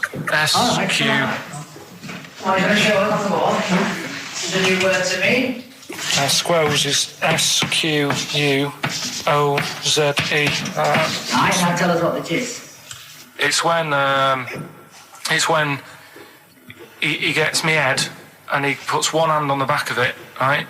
And he puts the other hand on the front of it and he just sort of swivels it. Swivel, right down the Oh, swivel's not it's spelled S-W-I-D-R. How many times a day? How many times a day does he swells it? It depends what time he gets in. If he gets in about 12:30, he could get a good 3 in. But I think, I don't really want to talk about. You've done enough, don't you? Well done, Billy. Big hand of applause. That is the effort. Yeah. Wow. That's the best thing you've ever done, Karl. Darkness growing on me. Love that. Love the darkness. This is the Best Of Show on XFM 104.9. I'm Ricky Gervais, with me, Stephen Merchant. Yes. I hope you're enjoying the Best Of. Now, Rick, you may remember that last week we opened with some quality knob news. Knob news, yeah. It was Hitler's knob. Hitler's knob was one of them. That just sparked off into a whole bunch of other kind of knob-related discussions. Yeah. And I'm pleased so far to see that we're almost at the halfway mark for this first hour. And so far we've only talked about nudity and/or todgers. Yeah. So excellent work from us. Well done, lads. Yeah. I'm looking forward to Dr. Fox and the rest of the Sony award committee listening to this one. Yeah. But more knob news. I don't know if there's a jingle for that, maybe. You nearly had the eye out. Knob news. Knob news, excellent. This is an extraordinary story. A woman tried to sue her bosses for £210,000 after finding a cooked penis in a canteen stew. Hospital cleaner Sophie, something, I can't quite pronounce that name, was eating goulash for lunch and could not cut one of the lumps of meat. You can see where it's going. I've got so many questions already. I know. She picked it up and tried to chew it, but it was too tough. Then she inspected it with workmates, who all agreed it was a penis. Imagine that discussion. Yeah. Miss McLata said she vomited for the rest of the day, instantly became a vegetarian, and had to have psychiatric help. It's not known whether the organ was from a human. The case continues. Well, it can be found out, so that's one thing. Obviously, the doctors aren't confused. They're not going, I don't know, I've never seen one like it. Yeah. Also, why is she eating goulash? I know. I mean, that's my first question. Why? Yeah. You got lunch. What do you want? I don't know, I fancy some goulash. Yeah. Oh, some gooly lash. Gooly lash, Thanks very like much it. indeed. Lancashire cockpot Oh, is on the menu. Brilliant. Only £5.50. Wangers and mash. I'd love some wangers and mash, please. Cock o' van. Cock o' van. It's already done for There's you. some. There's wangers and mash, cock o' van, Lancashire cockpot. That's just off the top of our brains. Yeah. So if you've got any of your own, keep them to yourself. We're not interested. What do you make of that knob news? And it's in a hospital. Oh, yes, it was. No, hospital cleaner. You're right. Hospital cleaner. God, I know how your mind's thinking already. There's been a mix-up. There's been a mix-up. What kind of mix-up? I love that. What, some bloke's gone in, some lesbian's gone in, wanting a sex change. She's got a carrot for a cock. Bit of stewing steak. Stewing steak. Oh, that would be great. 50 Cent in Da Club on XFM 104.9. We're playing our favourite singles of the year. Yep. And we're looking back over some of our favourite clips of the year. I'm Ricky Gervais, Steve Merchant, and Karl Pilkington. Not done a lot. Maybe you should earn your money as you get to Mondays off for this 2 hours of nonsense. What are you on about? I've done loads of stuff. Yeah. Well, same old. Yeah. Let's have something new, something fresh. Well, I've been looking around, right, on the internet for stuff. Yeah. On the internet. Yeah. Your Bible, where you get all your information about the world and the universe and morality from. And you know, like, how I always say to you, I don't really read that much of it, I just read the headline. Perfect. Right? Yeah. Anna Nova have sort of nicked that idea to grab you. Nicked what idea? Well, to sort of get to the meat straight away at the top. Do you know what I mean? The headline to the story and everything. What? Right, these are But stories. the headlines already existed. That was why you thought that was a good not idea? like this, though. All right. Headline. Oh, these are all headlines, right? Vibrating shoes could stop elderly falling. Do you know what I mean? Oh, God. You don't need... Vibrating shoes could stop elderly falling. Yeah, that's the story. You don't need to read on. That's what I'm saying. Well, right? could you read that anyway? Can't be bothered. Read on anyway. Well, you have a look at that in a bit, right? All right. This is frustrating radio if you're sitting at home. No, well, it's not on. They've turned it off. If you want to know more, you know where to go. That's what I'm saying. That's what they should do in the news. Get the news done in a minute. There's a good story about Iraq. Right. Bong. Right, Look it up. Look it up on the internet. Right. Add an over. Give us another bong. Bong. Family sick of living on Butthole Road. Oh, brilliant. Bong. Man wears same shoes for 60 years. Oh, bong. This isn't that good. Some fella pulls a train with his teeth. And in lighter news, I love that. General Donald, this one isn't very good. And the last one, man fails to break clothes pegs on face record. She's always good. Well, that's the one I did read on about. I love that, all those. That's the one he read on about. Go on then. Just Why is that news? He fails to make a record. So did I today. I know, yeah. I failed the long jump record today. yeah, didn't even take part. No, I was rubbish. But what are the rules on world records and that? I don't know if there are rules. There are certain things you can't. I mean, it's the Guinness Book of Records, isn't it, really, that's the arbiter, isn't it?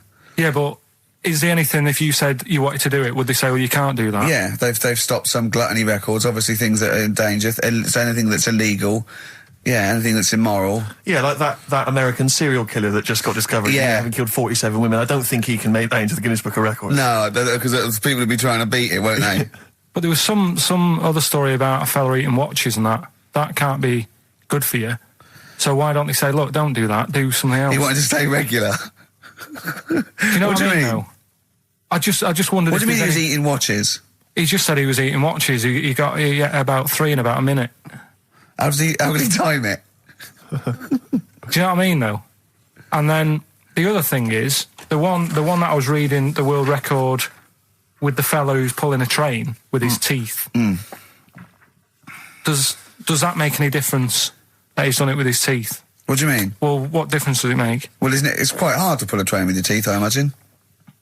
Well, it's pretty hard to pull a train. All I'm saying is it because he couldn't beat the fella who's pulling it with his hands? Well, this is my point. I think there was one bloke with the record for the running backwards 100 metres was sort of like 11 and a half seconds. And I was thinking, turn around, you'd probably have a really good go at that. Do you know what I mean? Yeah. It's sort of like doing a marathon with a milk bottle on your head. Take the milk bottle off and see how fast you can go, you twat. But you can just tweak it, like the fella who has done the pegs on the face, right? Yeah. His name's Gary Stretch Turner, right? Right. So you're sort of cheating already if he's got a stretchy head, right? but you are, right, you are one of the most stupid humans I have ever met. Well, get me in the book. Yeah. Right? Well, listen. So Gary Stretch Turner, right? His record is 153 pegs. Yeah. He did it again, and he only got 150 on. So he hasn't broke his own record. Right. But what I'm saying is, if he tweaked it a bit more, would that make a new record? What? Well, if he said, I've got 150 pegs on, but at the same time as eating a burger. I see what you mean, yeah. He'd be the world record breaker for pegs and eating burgers at the same time. Yeah, just change it a bit. If you know you're not going to make it, just do something else. I'm assuming the rules are set at the beginning, Karl. That's it. That's where they say, right, you're just going to do the pegs thing. You're not going to introduce burgers halfway through, are you? Definitely not. And then they have a go. I was on one leg, not interested. How many pegs? 150. Can I just ask very briefly, I was quite interested by the family had to move because they lived on Butthole Road. Yeah, I quite like that one. I don't know if I've told you before, Rick, where I used to live. I'm not going to tell you the name of the street that I used to live on, not on air, because my parents still live there and I don't want, But I'm going to write it for you now. This is the genuine name of the street I used to live on. Just imagine when you're at school. Yeah. And like in class, for instance, in French, you've got to say, you've got to answer where you live. Yeah. J'habite, wherever. Yeah. That's the name. This is actually the name of the street we lived on. No, it's not. I swear to God. That is... Absolutely right. I could phone my father now and he could confirm that for you. I swear because he doesn't want to God. And I'd tell you that... But listen, do you know what worries me? It's the apostrophe S. I know. Because that's blatant. Yes. Amazing, isn't it? That is incredible. But imagine how embarrassing So that if was. I look that up in the Bristol... You'll find that in the Bristol A to Z. I swear to God. That is really... Why have you never told me that before? I can't believe I haven't. That's I'm incredible. still embarrassed now. Do you know, whenever I have to phone up, if I have to give that address, I always spell it instantly. Really? Like, somehow that'll hide it, that'll disguise the name. But I can't get over that. Anyway, if you perhaps live in Tits Avenue, Yeah. you know, or... Wankling Drive. Wankling Drive, just get in touch. Let us know, we're not really interested. This is the Best Of Show on XFM 104.9. I'm Ricky Gervais, with me Stephen Merchant. Yes. I hope you're enjoying the Best Of. I know what you're thinking. If this is the best, my Christ, what was the rest like?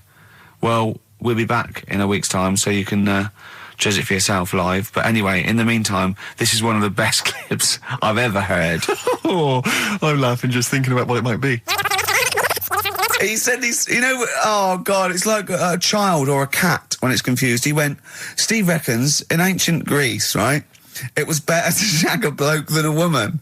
And I went, well, yeah. I mean, that's about the male being sort of a first-class citizen, much better, wasn't it? An aspiration to sleep with a beautiful man than a beautiful woman. Women were lower-class citizens, so therefore men were seen as higher class. So to have sexual relations with a man, there was no shame in that. No. In fact, it was looked upon And as I said, well, you know, ancient Rome. I said, you know, Nero, he'd sit in his big jacuzzi and he used to get, you know, pretty boy men to just go into the water and just nibble at his testicles while he was having a watch. He didn't do that. He did. Yeah. And he's not a gay fella.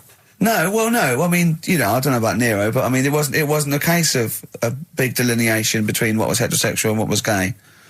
It was just, you know, whatever you... So what did this fella do then? This one who's having his... Well, he was pretty much top boy, Nero, for a while. He was in charge. And, you know, and you did what you're told. If Caesar or... But why were people going round there? Why didn't they go, oh... No, they weren't dropping in. It wasn't like the doors opening. I was going to see what Nero's doing. You'd have probably been like a delivery boy or a stable boy or something, you know, and you'd have popped round there and you'd have gone, there at Nero, there's the tablets of stone you wanted. And you go, Pilkington, why you are here? Pop under... I don't know why he's French. What is that? I don't know why he's French. Just pop under the water and nibble at my testicles and you'd have done it. Because he was Nero. I wouldn't. You would have. Well, there's no way I would have done. Well, you would What have. have I done? I've dropped a pizza off. Yeah, you've why gone am I round to there? Nero's place with the pizza. Right. Right, I'd say I've done my job. Right. Yeah. That's not the sort of tip I wanted.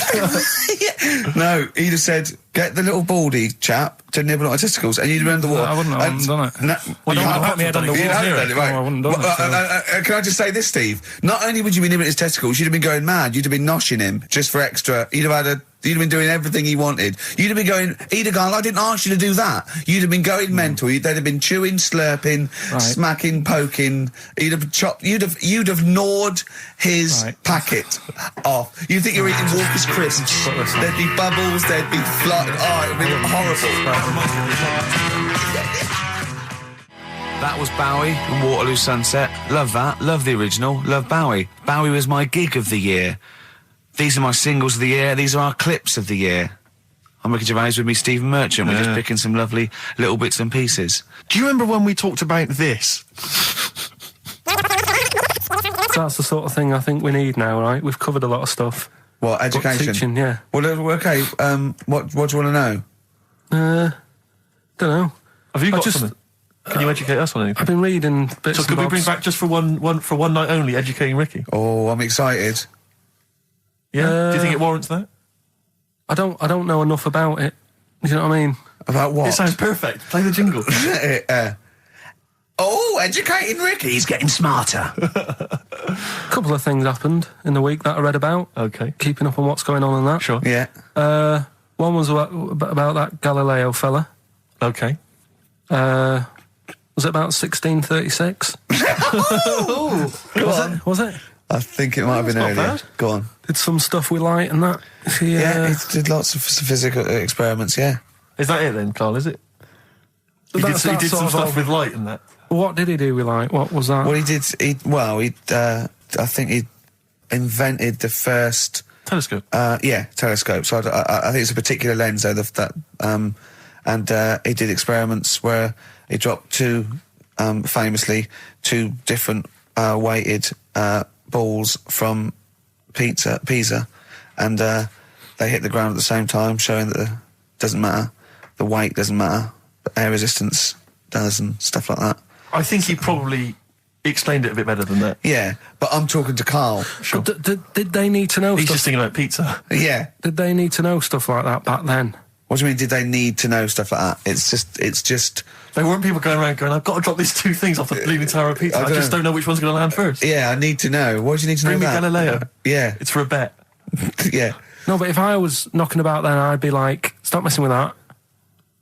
We need a telly. Or, do you know what I mean? I bet he thinks the Flintstones is real. I know. That'd be brilliant. That's what I'd do if I was a caveman. I'd make a telly out of rock. Yeah. And a pelican And a as car a that I cement just mixer. ran along the road with. Yeah, exactly. Yeah, we need a car. Yeah. Well, we haven't really got the internal combustion engine. Can you stick your feet through the bottom? Yeah, just get me a car, for Christ's sake. Anyway, so I learned that. And then... What? You learned his name. Yeah. Other people I learned the name of this week. Oh, if a chimp could watch telly. Go on, Karl, go on. And there was also a fella in the week who said that women shouldn't be wearing trousers Why? because they don't look good in them. What do you think? What do you think about that? It's rubbish. Yeah. These are the only things that have caught your eye over the last couple of weeks. This is the entire news. Galileo did something with light. A French fella said women shouldn't wear trousers. See, that to me wouldn't pass as education. It's not education. I don't know where you could ever use that. I don't know when that would ever be applicable to life. I just like reading stuff that sort of reminds me of... Do you know what I mean? If I read it and it gets me thinking, I think that's a good little piece. But I mean, but surely can't you just sort of like sit near something that vibrates to keep your brain going, or shake your head every now and again? I mean, what does this do? You mean it makes you start using your brain? But what aspect of a Frenchman said women shouldn't wear trousers got your mind working? What questions were you Because asking? I thought that's a bit daft, isn't it? Right? Yeah. Okay, I it was ends there thinking- with me. There's nothing else. There's nowhere else for me to go on that. He closes Your the mind's gap. still worrying. Yeah, go on. What do you think? Let's go through this. Oh, I wish we could download his I know, thoughts. I know. Just watch it. Yeah. Wouldn't it be great, like a DVD? And Like a added- cartoon. imagine that extra footage on the Office DVD. Yeah, Karl's brain. That would be With a commentary. amazing. Oh, What with I the mean is- commentary. Go on. Women wearing trousers and that, right? On the estate that I grew up in, on, right? There was a woman about 4 houses down, right? Rough. Now, she used to wear leggings. Yeah. Now, they're a bad idea. They are a terrible idea. I agree with you there, Karl. If you're a lady of What the colour? normo Were persuasion... they pink? No, they were sort of black, but with all bits on them. Oh, right. Do you know what I mean? What, Yeah. toast and Just horse bits. droppings? Yeah, go on, yeah. And she used to... she's quite a big woman. Sure. Pauline Quirk, I think Yeah, we well, described her as. Look like a light bulb, which It is is those bending kind of over in women that are leggings. attracted to leggings. Yeah, I know, yeah. They are drawn to them like a moth. to a flame. Yeah. She used to wear them, and that's what I remember when I read this piece. And she used to work on one of those sex line things. Right. Right, she used to do that. But What was she, an engineer? the weird thing with her was, she had big eyelids Right. Go on. that were too big, and this is what I was thinking. What right? do you mean she had big eyelids? How big do eyelids have to be for you to go, they're big eyelids? What was she shoplifting with them? Would she come out of Dixon's with, like, radio stored in them? What do you mean she had No, big eyelids? it was another one of them popular things around our way. Do you know? Like, What do you mean popular things? think They people go, have they go, oh, I'll tell you what, they're all the rage. Can I get some big eyelids, please? No. It was just like one of them things that people suffered with. Just big eyelids. They could hardly open their eyes. What do you mean? What do you mean? That's one of them popular things around where I grew up. People had big eyelids. They could hardly open their eyes.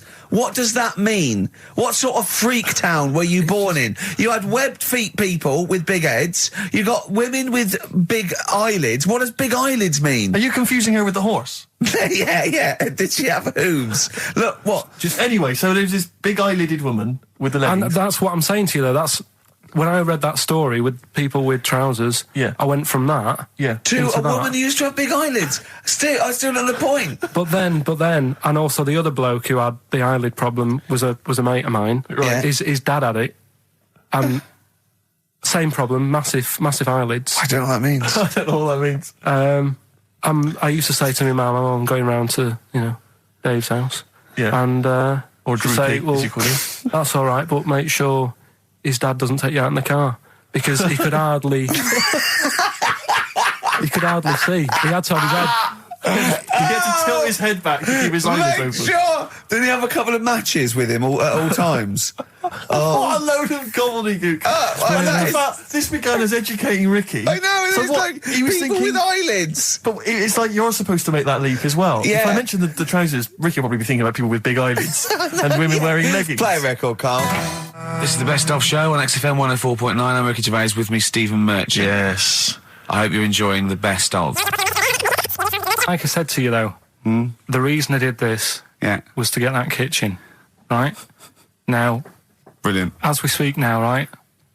Builder's in the flat. He's been annoying me. Of course he has. Of course he has. What's he been doing? When he turned up on Monday, right? Yeah. Wanders in, and the first thing he says to me is, said, the pub across the road, is it any good? I said, well, it doesn't matter, does it? You're working on the kitchen. Think of saying that to a builder. Probably making conversation. Probably meant, do they do a toasted sandwich? Because I've got a half-hour lunch break. Not an hour, like Karl Pilkington. So I'll probably there and get a nice, cheese and tomato sandwich. So is that genuinely what you said to him? Yeah. The first thing you said to him? Suzanne had a go at me saying, why have you said that? He hasn't even started on it yet. I cannot believe that. You're unbelievable, Karl. And you say it's us that are rude, crass, I wasn't being thoughtless. rude. I just was letting him know. Do you know what I mean? I know what He they're up knows to. what he was there for. He had it down on his little docket. Do the kitchen this week. Yeah. He didn't come there and go, what did I come out for? Was it to go to the pub for a week? Why am I wearing these overalls? Yeah. Who's the little bald mank twat insulting me? Let me just check. Let me call the head office. I wasn't having a go, though. I mean, they should have finished it yesterday, and they're there now, right, on their own. And what annoyed me is they turned up late today. Hold on, Karl, I've just realised something. They're probably listening to the radio. This, I assume, tuned to XFM, isn't it, in your kitchen? Yeah, but they don't know it's me, do they? Do you know what I mean? No. They'd go, he's got a whiny mank voice as well. So's the bloke who owns this place. And the bloke who owns this place, when I said, what's that pub like across the road, said, well, you won't be bothering that. He's working on this. No, he won't be able to put two and two together, will he? You've suddenly, the penny's dropped, hasn't it? You've suddenly realised. Look at his face! Yeah. He's suddenly realised they might know it's him. And they could be listening, and they're going to clean you out, mate. Oh, if you are the builder working in, where is it? I won't say the address, but it's... Central London, isn't it? Yeah. Go mental. Have whatever you want. Opposite that pub that you like, that you're... He'll probably be in there now, so he won't be listening. Oh, insulting a British workman. He should have been in today. Mental. He should have been in at 8 this morning, which annoyed me anyway. Mental. Why? I really don't understand why they've got to start so early, right? Yeah. But he said he'll be there for 8, turned up at 9:30, right? Wanders in, and what annoys me is, he could have left all this downstairs. He had a paper under his arm, one of those crossword books, and a pot noodle. Now, I'm not being funny, but most of them take quite a bit of time. A crossword book, he's not happy with just the one that's in the paper. If you're listening, if you are the builder that's listening now, doing Karl's flat, what about pissing in the laundry basket? That was Jane's Addiction. This is the Best Of Show on XFM 104.9. I'm Ricky Gervais, with me Stephen Merchant. Yes. This was a clip show. We recorded this a couple of weeks ago. I hope you had a Merry Christmas. It's not over yet, because tonight at 9:50 is the second part of The Office Christmas specials. It's brilliant. Watch it, and we'll be back next week live. I'm Ricky Gervais, with me Stephen Merchant. Bye. Have a great new year. Probably you're thinking, Rick, isn't it time that we do our usual roundup of what's been happening in the news? Yeah. Which we always do every week. Yeah. We always do something, which is, I mean, basically, if you're listening and you're a new listener, say you work at a newspaper, we always try to be informative, just try and put stuff out there that just educates people, informs What are you people. thinking? Well, I said Monkey News is coming up, but what have you got? No, I was just looking on the net there and just found a couple of quite important news stories, probably worth mentioning. Policeman caught photographing. I don't know why it makes me laugh. It's just the phrasing, I suppose. It's the headline. Policeman caught photographing up woman's skirt. No, he wasn't up there taking a picture of Big Ben. He wasn't going, can I just sit up here? I'm just going to take a picture of that seagull over there. No. He was facing the camera up a woman's skirt. He was indeed. Right. A policeman in Japan is facing disciplinary measures after he was caught photographing up a woman's skirt with a hidden camera while on duty. The 42-year-old sergeant, who's not been named, used a digital camera to secretly snap the shots when the woman was reporting a stolen bicycle. So he was actually doing his proper job. He'd obviously thought to himself, I'll bring him a digital camera today. On the off chance a beautiful woman comes in to report a crime or robbery, I'll have it ready, I'll have it positioned, in such a way. But this is interesting. This is how he got caught. Okay? The woman became suspicious after she saw a flash go off.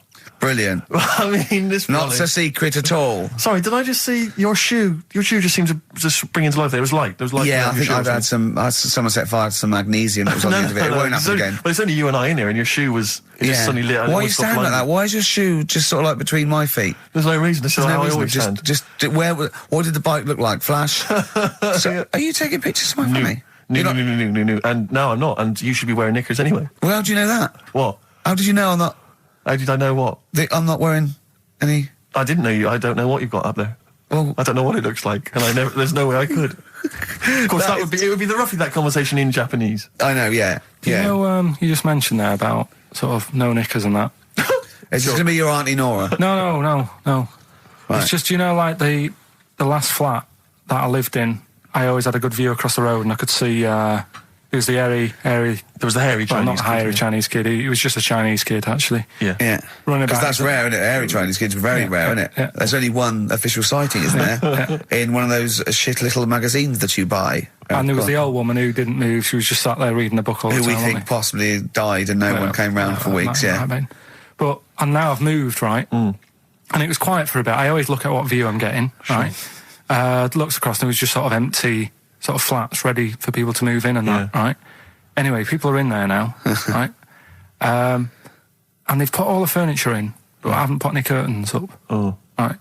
So anyway, I'm sort of washing up, just having a look out the window. Yeah. Right. Girl sort of wandering about, knickers on, right? With no knickers on? You mean naked? No knickers. Well, she had a bra on. Right, okay. But, she's probably looking for her knickers. So I thought, and I don't know how long I was looking. No. Right. But anyway, she looks across. Oh, God. I think she spotted me. Yeah. I think, oh, God. I felt really bad. Yeah. I said to Suzanne... Sorry, is this some sort of Peeping Tom confession? No idea. Well, it's not... That's the thing, though. Peepington. If I was peeping, she was peeping as well, because she was looking over. Works both ways, doesn't it? Yeah, but yeah, all she could see of you was your bald head. Yeah. No. And your hands moving as you were washing up. And some white-looking substance frothing up. Particularly stubborn stain on this glass. Yeah. Oh, God. Imagine that. Imagine if she looked across. I'm assuming your sink is lower than the window. But didn't she just cover up or something? Or she looked back and go, oh, you're looking at my fanny? Well, the thing I did... What? I thought, just sort of drop me boxer shorts. Because I thought... Well, Suzanne said, what are you doing? What are you talking about? What are you talking about? No, just so they can see me cheeks of me. What are you talking about? No, because I thought if she thinks I'm walking about in the nude as well, then we've both got something out of it. Carl, This sounds like a bad excuse in court. I know.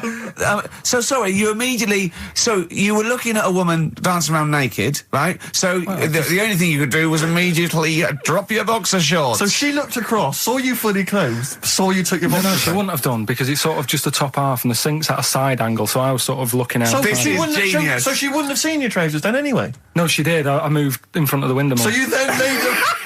You actually climbed in front of the window. Oh, this is amazing! So you climbed in front of the window to show off it wasn't your naked obvious. lower half. Suzanne said, what are you doing? And I I said, bet she did. What are you looking at? I sent you in here to clean What up. are you doing? I'm just taking my trousers down, stand by the window. Why? Because there's a naked woman across the road. What do you think I'm doing, Suzanne? I'm exposing myself while looking at some free fanny. leave it. What's up with you, Suzanne? Anyway, Wait a minute, can I just check? A final question. What did the woman across the way... What happened? What was her I reaction? didn't look again. I just thought, you've seen a bit of action as well. We're both happy. Let's leave it. So were you waddling around like a penguin with your trousers around your ankles? I just was walking about, and Suzanne said, what are you doing? I said, I'll explain to you in a bit, but don't look out the window, because then it's Excellent. obvious. Then he sees that she calls her husband to look at Karl walking around naked. He goes, oh, she's got a... Quick, Suzanne, get him out. There's only one with him. Get some more friends. They've got one more. I'm Ricky Gervais, with me Stephen Merchant and Karl Pilkington, Yep. our producer. in inverted commas, heat put. Yeah. They know. How you doing, all right, Karl? Yeah, didn't they also write something about me, bald round head? Yes, perfectly round little bald man head, they said, so... Because you need to know that when you listen to the radio on that. Really matters what my hair's doing.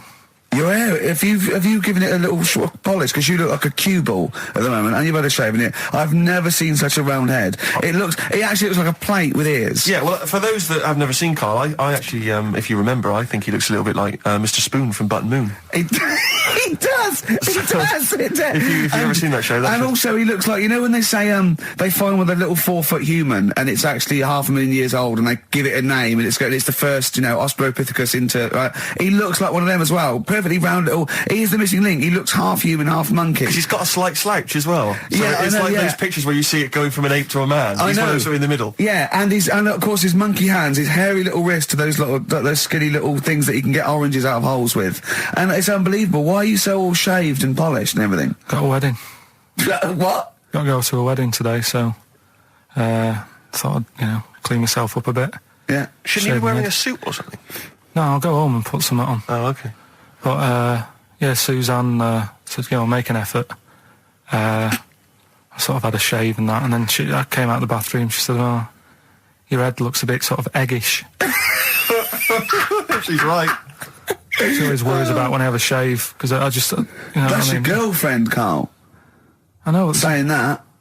Just think. So don't worry about Heat saying it. And funny thing is, it's Boyd Hilton, I think, of Heat that wrote it. And he's got a little bald head. Yeah, no, don't slag him off. Yeah, but on the end of his review, does it say, written by Baldy Boyd? No, because it doesn't matter. It's a magazine. Don't worry about it. Looking forward to the wedding? A bit boring, innit? But you got to do it. They've probably listening. Should we do a shot? No, it'll be a great day for them, but I know what will happen. Suzanne will see, all the fuss and that, and then she'll get ideas, and I'll have to let her down and all that. Why is it you don't want to get married again? I always forget. It's just... Who's it for at the end of the day? I've been with Suzanne for 11 years, right? Sure. We're happy. Well, I am. That's what counts. You're never happy. I am. I'm all right. Yeah, no, you're happy with Suzanne and everything, but apart from that, you're never happy. You are the most grumpy, moany thing in the world. I mean, I get annoyed, but I'm always happy. I was annoyed here. I was happy coming here, but there was a bloke behind me walking and scuffing his feet. He had a pair of those stupid skulls on, and he was clicking and scuffing. Wear some shoes you don't have to click. Pick your feet up. Flip-flops annoy me. But I'm happy. I'm just annoyed. You are just like, oh, the world's on me. It's rubbish, this. I know the world's great. It's just sometimes people annoy me by being there, But Steve said I should be locked in one of those towers that princesses used to be locked in fairy tales, so because everything annoys me. But you're grumpy. I'm not. I'm all right. We went. It was a great day, wasn't it? Brilliant round of golf. Absolutely brilliant. Such a beautiful place in Stoke Poges. It's like a really posh place. And are you a good golf player? Well, we'll get to that. Oh, okay. Wow, he bought the shoes especially for it. Oh, I'd love to have seen him in those little shoes. I know, and they were no good because they were metal spikes. We had to change them. He was annoyed straight away. He spent over £22 on these golf shoes. We hired a buggy that was brilliant fun. I was bombing along, wasn't I? I don't drive, but it was great on that buggy. Well, you've been on a buggy with me, and you were a bit scared. Yeah. What? I nearly killed us once. I was just taking banks and things, but you don't see sort of bunkers, and he'd scream and go, "Stop!" And he'd put his foot down the brake, and then I reversed. At one point, he sort of did a handbrake turn next to the lake, and then we had to reverse, right? And you just flick a switch and put your foot down. He did that without looking. I look behind, there's a big oak tree there. He screams, "Watch the tree!" Right? So Dukes of Hazzard. I kept jumping in and leaving him behind because I had to go to my ball. Anyway, the first shot, I got on the driver. I honestly did one of the best shots I've ever done. It went straight down. It was great. I thought, phew, got away with that because it's always the first one because it's a clubhouse and you want to look good. Yeah. So He tees up, and I've been saying, buy some balls. He just got 6 balls. I was going, what if you lose me? I won't lose 6 balls, right? He tees up, right? Whacks it. It goes miles, like right angles, straight into these the woods, right? He turns around, he goes, go and buy some more balls. So I'm laughing, because it's like impolite to laugh, but he broke the ice for me, and I was falling around, and then his second shot, I go, you know you're off for 3 now, if you take another shot. He went, oh, right. So it's his third shot, he puts the ball down. He hits the ground before it and misses the ball altogether. And I was on my back, wasn't I? Unbelievable. Actually rolling about on his back. I was rolling about, and we were terrible. I went round 107, he went round in like 119 or something. Sure. It was just rubbish. How long did it take? 5 hours. Of course. And there was no one around, luckily. But it was fantastic. So then we go and have our meal. What annoys me, I said, right, I'll go for a run. He went, I'll have a bath. I said, I'll see you at 7:45. At 7:55, I have to call him. He's not ready, so he's let me down there. I can't stand lateness or laziness. You hate lateness. Yeah, and he's let me down. Do you know his excuse? He fell asleep in the bath because there was no light bulb. There's no light bulb in the bathroom. So instantly he fell asleep, and he was late. No, do you know what I mean though, Steve? If you're sort of like nice and warm and what have you, I was tired anyway. I've been stressed out for 4.5 hours, right? My life flashed in front of me a few times in that buggy. So it's all sort of wears you down a bit. I thought, right, I've got a headache. You're going for your run. I'm going to have a bath. I walk in, put the light on. For some reason it didn't come on, but I thought, it's all right. I'll just... doesn't matter. You can have a bath in the summer, so it's light anyway. Well, there's no windows in the bathroom, so... So you were in the darkness? So I'm in the darkness. I nod off because I'm shattered. He calls up, hassling me. So I said, well, it doesn't normally take that long for me because, I haven't got, like, long hair. I've got a dryer and so I can sort of one wipe. Yeah. He's already 10 minutes late, though, when I called. Well, 10 minutes. 10 minutes. Late. This is late, this. Next. Doesn't matter. Dinner wasn't until 7:15, so we had, like, another 20 minutes anyway. So it doesn't really matter. Yeah, but we said 7:45. So he's calling up, hurry up. So I said, yeah, all right. So I get out and dry and like my tackle and what have you. Calls back again 30 seconds later. No, I don't. I don't like that. You're not going to do that, though. Give it a wipe. 30 seconds later, come on. So I end up going downstairs to the meal area. Naked. With a wet shirt on and wet socks. I've got headache as it is. Meant to be a relaxing weekend. But anyway, so we have our meal, which is really nice. And then we're sitting in the bar. I'm having a cigar by the fire. Yeah. Like, we're having a rather nice Pinot Grigio. Yeah. He's there going, I've got an headache. Is this 1955 that you live in? I know, yeah. It's so right. We are knackered because he's not used to work. I've seen him moaning, falling asleep. He's not used to it at all. And you've been on your feet for over half an hour. Yeah, right. So we didn't even walk around the golf course. We had a buggy. Yeah. Wasn't even exercise. So we get onto conversations. He's talking about. He's asking me stuff about evolution. Tell me that. Why did the giraffe? What's that rubbish about the giraffe getting a long neck? I said, well, it didn't try and get a long neck. It was selected because anyway. I went into evolution for him, and he said, but why would evolution do that? I went, well, you think that evolution didn't do anything? There's not this consciousness, there's not this will that a giraffe has to stretch its neck to reach the leaves. One had a long enough neck to survive and pass it. He was going, yeah, but why did evolution... this isn't. But by the way, this isn't the most stupid thing. This is warming up. This is about 8:45, right? He said, why didn't evolution make a giraffe good at carpentry so it could build a ladder? Right. Yeah. Okay. All right. Okay. So he's thinking around it. He's trying to pick holes in evolution. Yeah. We get on to. I said, well, things are. I said, we can see the speed of evolution in lower life forms like bacteria, viruses. They evolved. That's why soon we won't have an antibiotic that can kill some certain bacterial strains. And he said, and this is about 11:30. Then I said, I'm going to bed. Right. He said, in the future, they reckon that you'll be able to wake up and eat a yogurt you can have a chat with. I don't know what that means. Let's put a song on, right? And we'll come back to it. So you're going to explain that? Yeah. You've got an explanation? The Verve and Sonic on XFM 104.9.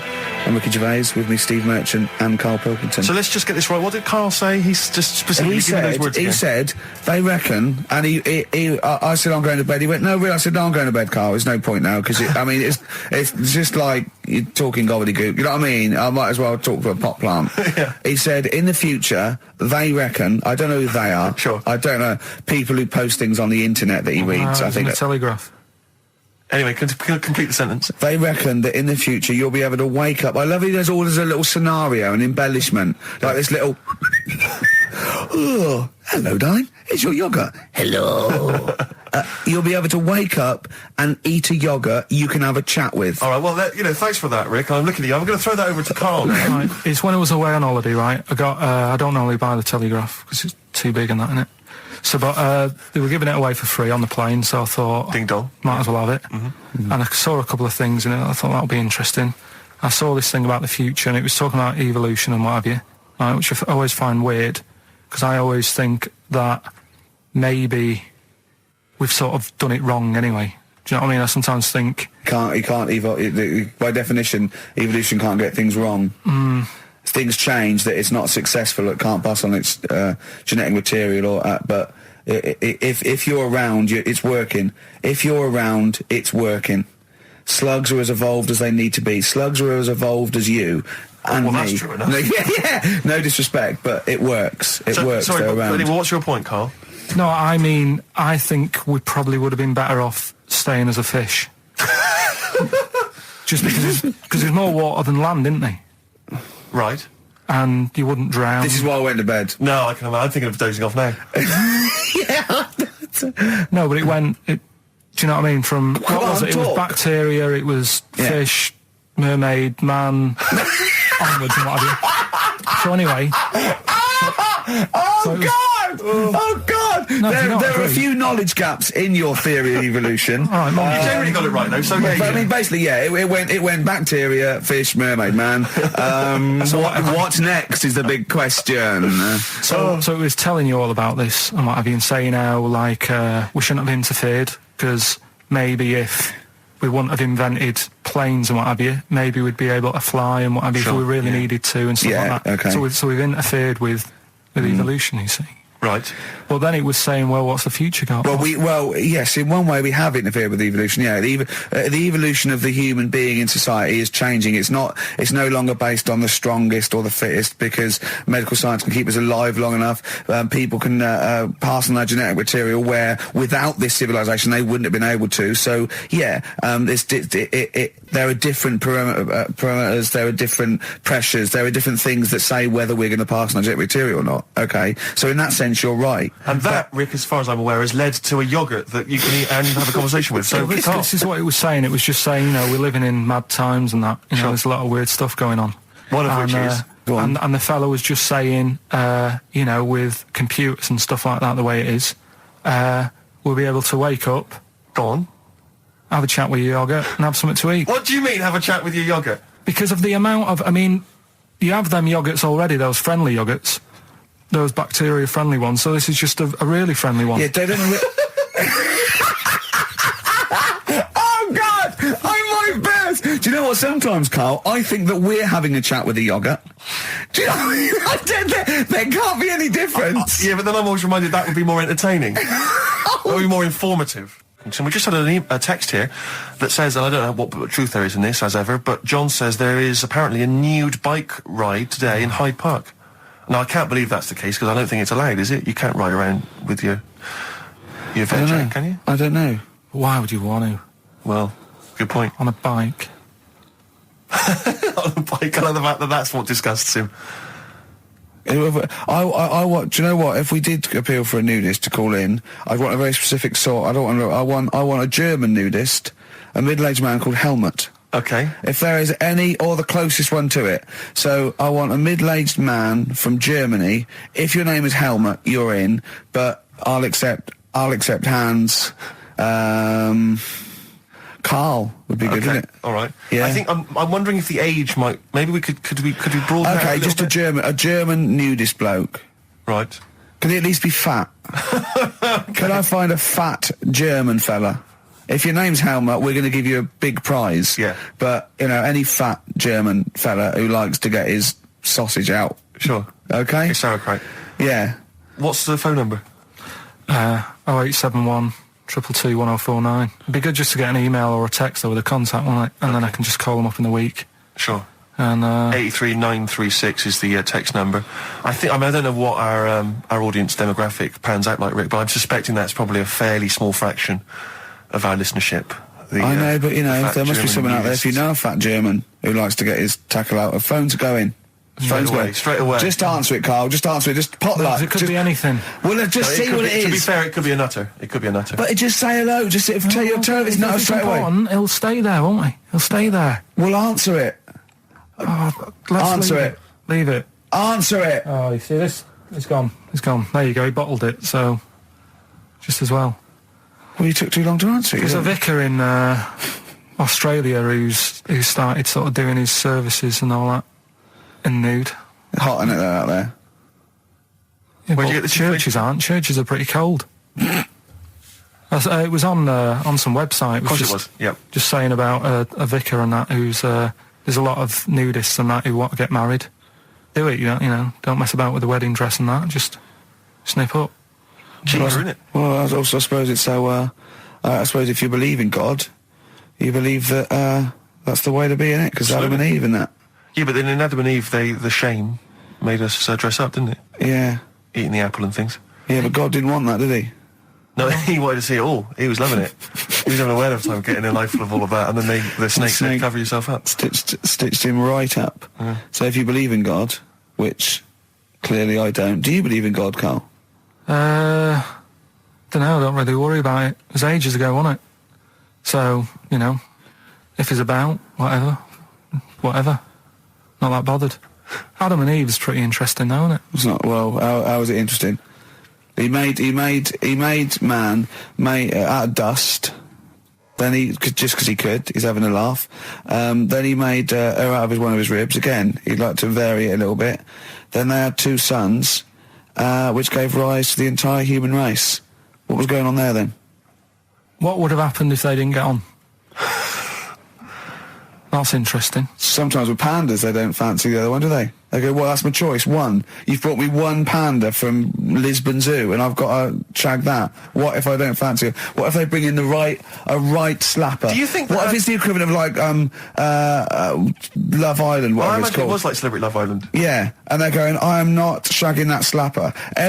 Every panda in the world has seen that dirty old mott in magazines. Why am I meant to mate with it? I've got some dignity. Are you talking about Adam there or Panda? Was that... either is fine, I suppose. No, Do you think that Adam had any say? When God was making Eve, was he saying, can make the boobs a bit bigger, would you? And I'm a blonde guy, I'm into blondes, really. I mean, I don't know, did he have any input, or was it just... I don't know.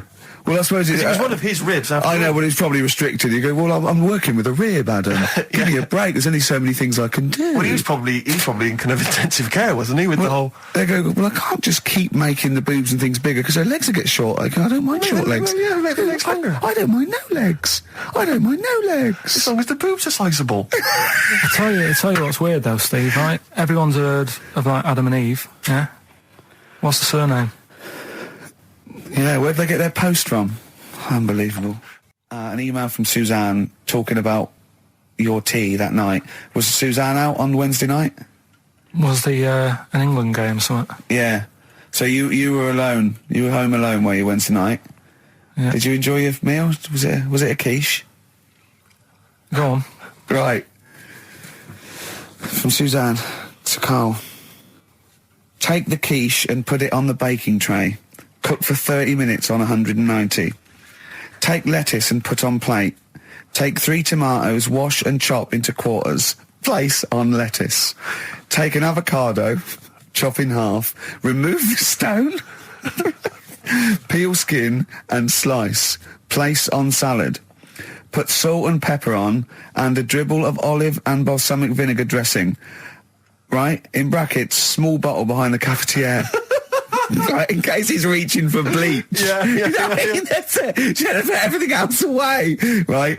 Then sprinkle a smidge of parmesan on top. Remove quiche from oven, cut into quarters and put on plate. Eat. Oh, wow. Does she have to do that every single time she's out? No, it's just that I'm not that good at cooking, right? And to be honest, that was a lot of hard work. I didn't bother warming it up. And I did without the avocado. Why? Too much messing about. He didn't even do that with instructions. It was too much. But yeah, I'm not that good at cooking. And Did you That's not cooking though, is it, Karl? That's heating up a slicing. quiche. That's cooking it is making the quiche. Yeah, but I'm just. Could you have figured that out if she hadn't left that note for you? Why did she have to tell you what the olive oil and balsamic vinegar was? Because I've put sort of cooking oil on my food once, and I said, oh, it's a bit. It's ever since, years ago. I'm gonna die. Years ago, Oh God, they're leaving Mr. Magoo at home. It was ever since I put sausages in the toaster that. What do you mean? I nearly set the flat on fire. Because do you know, like when you're grilling food in a pan and all that? Yeah.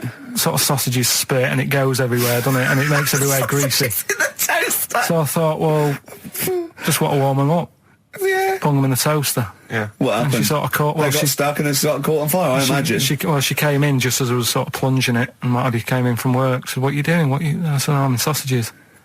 Well, the oven isn't on. I know they're in here. What? You turn it off? Panicking and that. But I've never been into it. I've never been into cooking and that. At school and stuff, I didn't bother doing it. Oh, every time Suzanne comes home, she must think, please be the house still there. Yeah. Please not let me hear a fire engine as I come round this corner. Oh, God. She comes and goes, oh, God, thank God. I bet she's always happy to see you when she gets home and you haven't burned the place down or introduced some howler monkeys or something. Unbelievable. What I find extraordinary is there are people who are in sort of care in the community who don't need instructions on how to prepare food. Oh, they do. They can do it. Yeah, you show them once. Yeah, they do. Whatever you do, don't put sausages in the toaster, Johnny. Do you know what I mean? Yeah, and they've learnt it. They don't put sausages in the toaster. Yeah. They put their fingers in. But, yeah. Chris Campling did a review of the show. Right. And basically said that Karl Pilkington is a creation of Gervais and Merchant. Well, if only that were the case. He said he started off saying he liked the show. Yeah. He was excited. He said it was a good show.